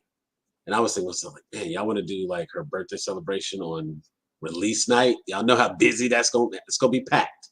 It's gonna be packed. So unless you like buying tickets now, you need to just go ahead and scoop up like 20 tickets. Otherwise, we taking a chance, and there's no guarantee we all gonna be sitting in the same area. We're just gonna all be at the theater. But I'm looking and thinking that if we get to go this weekend, maybe I'll take the wife. We'll head downtown to Atlantic Station. It's a lot of times when we do like big shows and big viewings, things like that. We'll go hit Atlantic Station, go to they got the bar experience. So you can go to the bar, grab you a drink, take your drink in, and watch a movie and everything. We usually get food. I don't know if they have that part open anymore, but you can still hit the bar. So tight. So that might be what we do. And depending on when you go see it, man, you know what? If you want to get together, we can try to coordinate for Saturday. I'm out of town on Saturday. I'm going on Friday. I went at like noon on Friday. Okay. I'm out of town Saturday. We got 85 South Show got a show in Chicago, so I'll be at that selling merch. Cool. 85 South podcast with who's all on that? That's Carlos Miller, DC Young Fly, Chico Bean, Clayton English, and then a few other people pop through on occasion. I need to upgrade my theater experience. What would be the proper what would be the proper theater experience, DJ? Tell me I need to upgrade my theater experience. Like Atlantic Stations, it's pretty nice, man. They got the IRX theaters and stuff, or IPX. Just don't go to the one where they wrap the thing around on the sidewalls. It's weird. Oh, yeah, I could see that was I saw the Batman like that. I was like, what is this? The IMAX X or some IMAX X. Yeah, that's I ain't trying to do all that. That's a bit much. But no, I mean, like I've done like dinner theater bits where you go in, you place your order, you're sitting in the theater, they bring your food out to you. I do that with like comedies and maybe an action movie. Nothing I got to pay attention to. If it's a movie I want to pay attention to, I don't want to be trying to order food. You're trying to bring me my food while I'm watching. We don't need to be laying down. Like, this is not the Roman Empire. Like, right. Because I definitely will go to sleep and be snoring. My wife would probably be bad. You know what? If we went out to a theater like that, I think she'd be fine. She's more likely to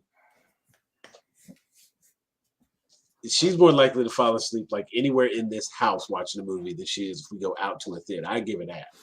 But if we're actually trying to enjoy a movie and like really pay attention, see what's happening, see what's going on, first viewing, it couldn't be at something like that. I just want like a nice comfortable chair.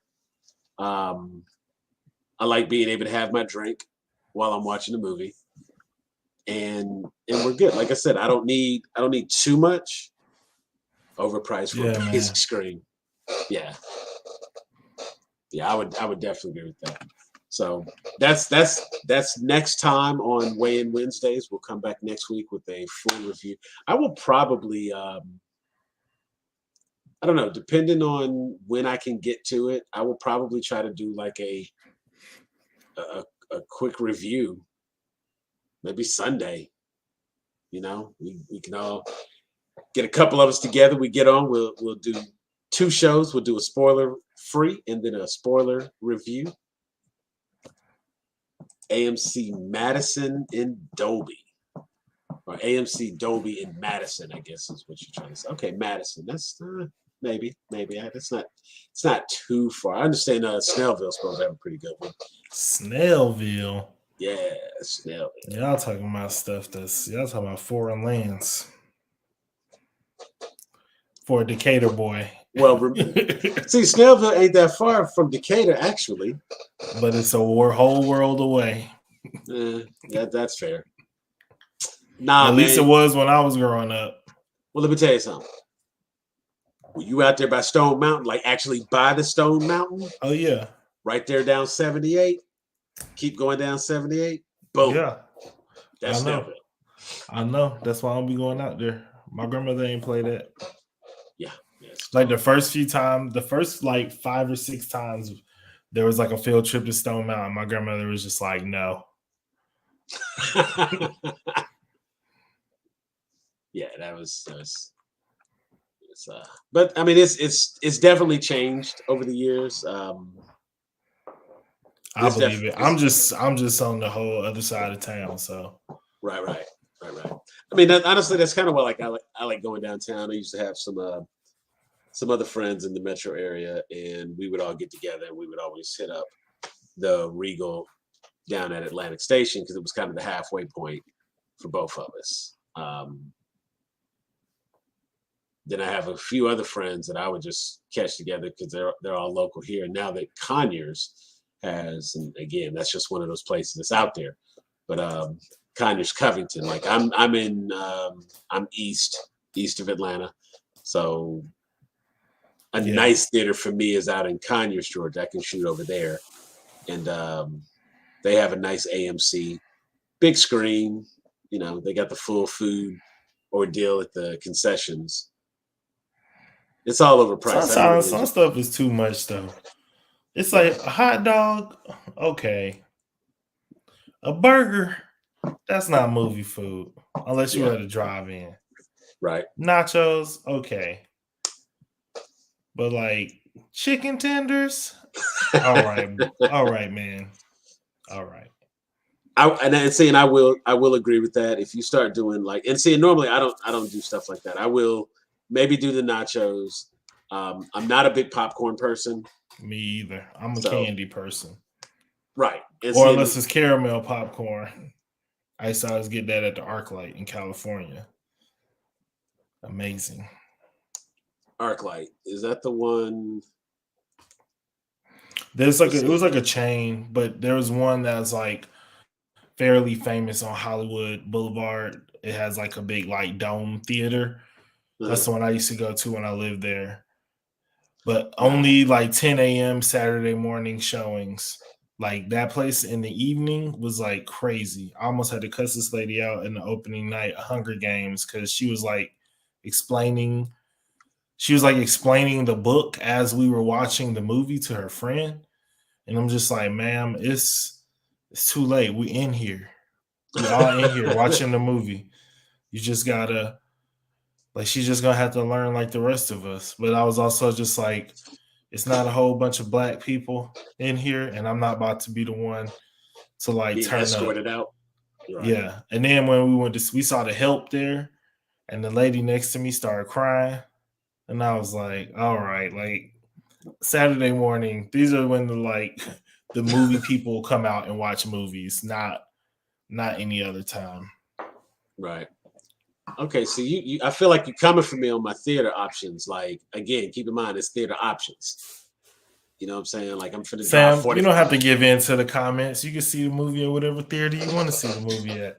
I mean, it's a whole lot of movies. Unless Facebook user is gonna buy your ticket. Right. No, I'm needing him to explain to me what theater I should be going to. The only one he told me about was the AMC Madison, which, you know, let's take a quick peek here at AMC Madison, see what that's about. Better go straight home. Make sure you gassed up. Let's see. Are you talking about the one in Madison, Georgia? Madison. Yeah, like I mean, I'm not far from Madison, Georgia, so it's not that's doable.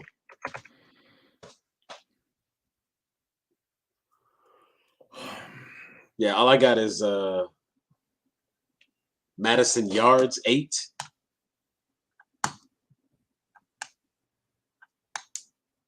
Oh, I know that's not the one you're talking about. That can't be the one. You know what? Stop giving me these short answers and tell me what movie theater I need to be checking out. So that's what we're gonna do. You know what? Just hit me up. Oh my God, you talking about AMC Madison Yards, bruh? Okay, I mean maybe that was Memorial Drive. Like, okay, I thought you was like really like telling me about something. I could just for that I could just as easily shoot down the Southlight AMC 22. But all right, I mean I'll check it out. It ain't too far away, and it's an AMC, so I can use all my punts. Okay, so this is not the one I'm thinking of, because the one I was thinking of, you can see off of. Well, it says Atlanta, but this does say Memorial Drive, so Memorial Drive, Atlanta, as opposed to the one I was thinking of. I think was off of like 85. Yeah, it was like 75, 85 headed into Atlanta right before, or right around. I almost gave a landmark on camera. I'm saying we getting real specific. We sound like that SNL Californian sketch. Well, it was the landmark I was going to give. That's the funny part. I don't know. We'll figure it out. I will have to check out one of these movies. And he's talking about it's off Moreland, so yeah, I'm gonna have to see what this is and see what we got. So we would definitely check that out. So the next time we get together, we'll be able to talk about Black Panther: Wakanda Forever. I'm looking forward to that. I will try to get caught up on some stuff. I've had Lower Decks kind of playing in the background. Apparently, the dude who's one of the characters from The Boys does a voice on here, so that's pretty cool. Yeah, Huey. And then one of the characters from Space Force is the voice of Mariner, the main girl from Space Force. So, and actually, if you watch the show Strange New Worlds, which only has one season, it's the newest one that just started, which is this weird thing where there was like an episode from the original series that was supposed to be a pilot for a spinoff that never happened. This is technically the spinoff that's coming from that, but like we actually met them in the Discovery show. So there's like going to be an episode where the cast and crew of Lower Decks, the real people who play the voices, are going to be on Strange New Worlds playing like their Lower Decks characters, but in like the flesh. So I was pretty excited to hear about that because I like this show a lot. It's slowly it might become my favorite Star Trek. Lower Decks. Oh yeah, like this season was like each season's gotten better and better because obviously, like as you get to know the characters, they can expand out on the lore, and I think they do a good job of like establishing their own lore within the ship before we start visiting Deep Space Nine and learning and incorporating like all these other characters from outside. So, and it's an interesting take because it's not following the bridge crew, it's following like basically the regular people who like the lower rung like people in Starfleet and watching them kind of climb their way up from the bottom. So it's like all the people you see walking around in the background on Voyager. Those are the people this show got a whole show for them. I mean, it takes more than just the 5 main characters to run a ship. So yeah, makes sense. Exactly. But they would always have you believe that you could get away with everything with just these 4 or 5 officers because they're the main characters. And Of course, you always got to have a couple of Yeah, retreads because somebody got die. the sleep schedule on Star Trek is like, I still don't understand it. It's like, even with all the shows that I've watched, I still like don't get it. Even on like Enterprise, they would show them like sleeping, and they would show them like in their bunks and all that stuff a lot more than the original than the other shows. And it's still just like, yeah, I don't get how y'all like rotate, because I think about it like this: if I was a captain and this person is my number one, and we always on duty and off duty together, who is running the ship? Yeah, who is running the ship when I'm like, we need to be on opposite shifts. I'm always gonna have my number 3 with me because my number 2 is running things when I'm not there. Exactly. And my number 3 is to hold the floor when I take a break. I'm gonna have number 4 with me. 2 and 3 got to work together. See, I would typically put 1 and 4. I don't want the rookie. Give me number 3. 2's got to train 4. I'll take number 3. All right, when it don't work out, I look at it like this: it got to add up to 5. Okay, that's an interesting take. 1 and 4, 2 and 3. Okay, I've never contemplated that. I have to look and see how that works. Or you just look at it like college football playoff brackets. The 1 seed plays the 4 seed because the 1 seed has the easiest path. Should be easy for a captain to train a. It's like, at least you're just there to make sure the I's are dotted and the T's are crossed. 2 and 3 actually like are deliberating with each other on decisions and choices and stuff. And they can handle that. So what you're telling me is that I should watch more Star Trek other than Picard.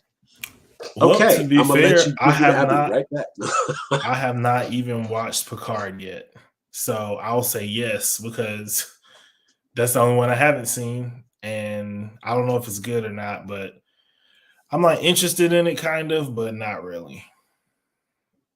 I like sat through enough of Next Generation. Picard is like one of those characters where outside of the ship, he's not that interesting to me. Like every time they go on shore leave, he's just like laying by a pool playing his flute. Or when he's in the holodeck, it's always some like boring program.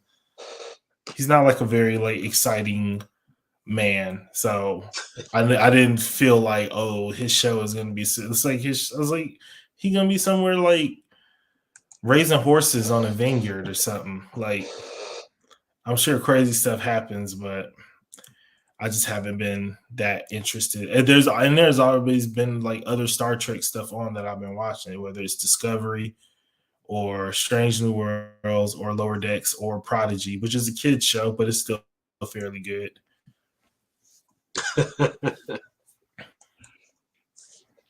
Well, there you go. He says Picard is pretty good. So, well, yeah, I'll get around. Maybe he'll get around to it. Like, yeah, it's like all the older versions.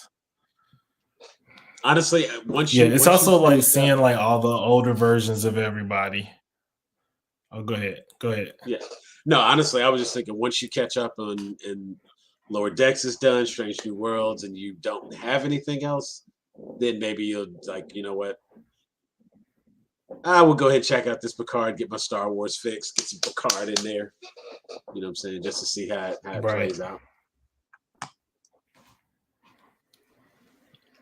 You know what? I don't even know. Like, see, you can't say that and then do that. Well, you know what? It's Jeff. Jeff don't care about spoilers, so spoiler that Agent Coulson do. Oh, that's fine. I mean, end of the day, like, no matter what, nothing's gonna be worse than what they did to Captain Benjamin Sisko at the end of Deep Space Nine. So until they rectify that, I'm not really interested in any other posthumous captains.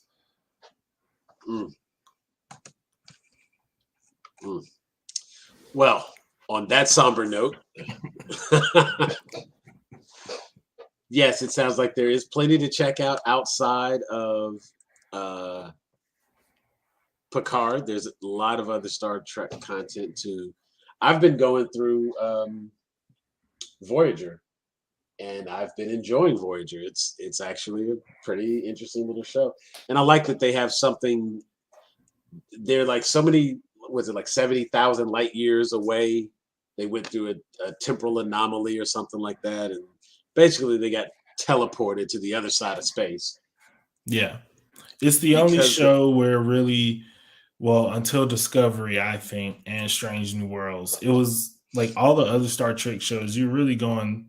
A lot of times, you were going to planets that Starfleet had already been to, and this is the only one where it's like when they do encounter a planet, nine times out of 10, it's one that has not been encountered by Starfleet.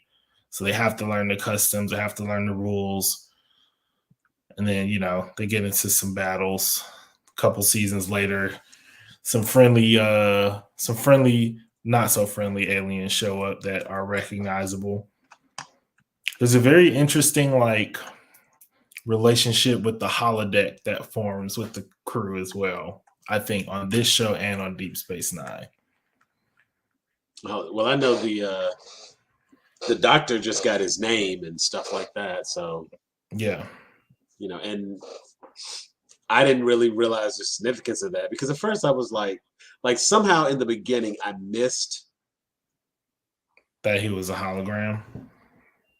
Well, I got he would constantly talk about it and remind people and whatnot, and it would always kind of come up, but it didn't quite register until Janeway came down and she was like, well, since you're going to be here, you really need to start acting as though you are the doctor. Like, you're not a program any longer. You're now officially instated as the medical officer of Starfleet, da-da-da-da-da.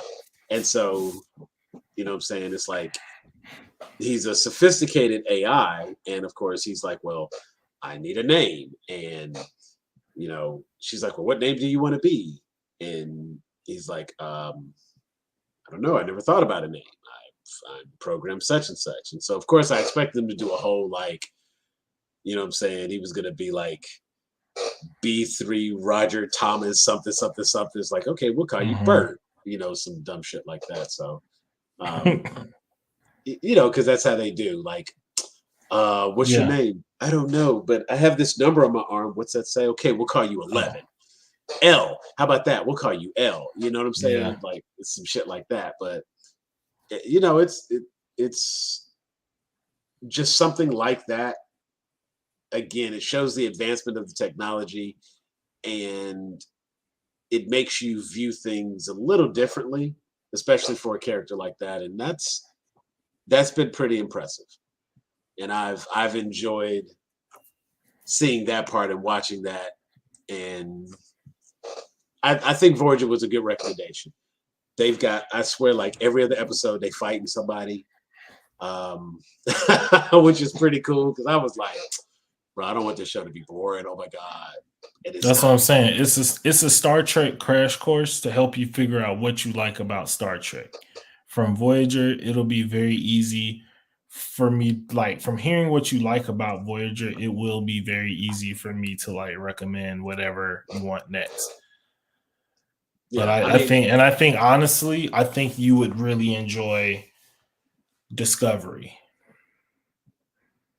But it's also about looking at where you want to jump into stuff chronologically on the Star Trek timeline too. So we'll discuss that when you get through Voyager and fair enough, and probably Lower Decks. That's probably fine to watch in conjunction with. Although after you watch a couple series, you'll probably want to go back and rewatch Lower Decks, because there'll be just a bunch of inside stuff that will make side more jokes. sense. Yeah. And I got that. And I mean, I understand that, just because of the way the technology exists, that some things have this and sometimes they don't have that, or, that sort of thing. So, of course, it's all relevant. And because there was something they were talking about, and I had to remember that in the Star Wars, not Star Wars, in the Star Trek movie, and we were talking about this before, as far as the being able to teleport things that are moving was not something that had always been done. And you have, I think it was Kirk and Sulu were like falling, and the guy comes in, he's like, I could do that, and he like takes a little thing and he's able to teleport them mid-air onto the teleporter, and just like that was something that hadn't been done before he did it. Whereas now I'm watching and they're just like running, and she's like, two to beam up. You know what I'm saying? It's like, oh yeah, that's right. They can do that. They have that technology, you know? And so it's pretty cool. And then of course they always have to like, I don't know, when you listen, and they always throw like just enough science in there to make it sound smart. Real. Yeah, you know what I'm saying? And I don't know how much of it is actually real, but I'm sure that they would probably pride themselves on having actual science that's proven. Yeah, so if you watch Next Generation, the very, very, very last episode is like a behind the scenes of how Star Trek Next Generation episodes and stuff were made. And there's a section where they talk to like the writers, and there's writers in the room who are like scientists, and like, yeah, we're here to help make sure like, you know, a lot of this stuff is imaginary, but we want it to at least be like somewhat plausible. We want the names and the language, when it feels sciencey, we want it to still be like accessible, but like accurately like scientific as much as it can be for a show about teleporting spacemen. So yeah, they definitely do have like scientific consultants and stuff like that. And you know, if you ever make it through the hundreds and hundreds of episodes of Next Generation, or you can just log in and watch the very, very last one. But yeah, it's like Jonathan Frakes taking you like behind the scenes of Star Trek. It's kind of like one of those like love letters to fans, where they talk about like the impact it has with fans coming up to him on the street and this and that, and I totally all that kind of stuff. Yeah, I like bonus features that came with the Blu-ray. So pretty much that's what it is. You know what I'm saying? I would totally watch that just because, and that would give me more enjoyment of the series as a whole, because now I know that equation that was on the board in the back is a real equation. You know, so that was something that Chuck Lorre mentioned that they did on Big Bang, and I was a big fan for like 8 seasons, so if I reference that a lot, that's why. Okay, last comments here. Apparently, Picard does have characters, or it does have character, and then characters from other shows on it. So they do some crossover stuff, which I'm not surprised, and they would have probably some returning characters. I believe I could probably find a comment from, we got a guy in group, his name is Alex Bells. He would be the one to talk Picard.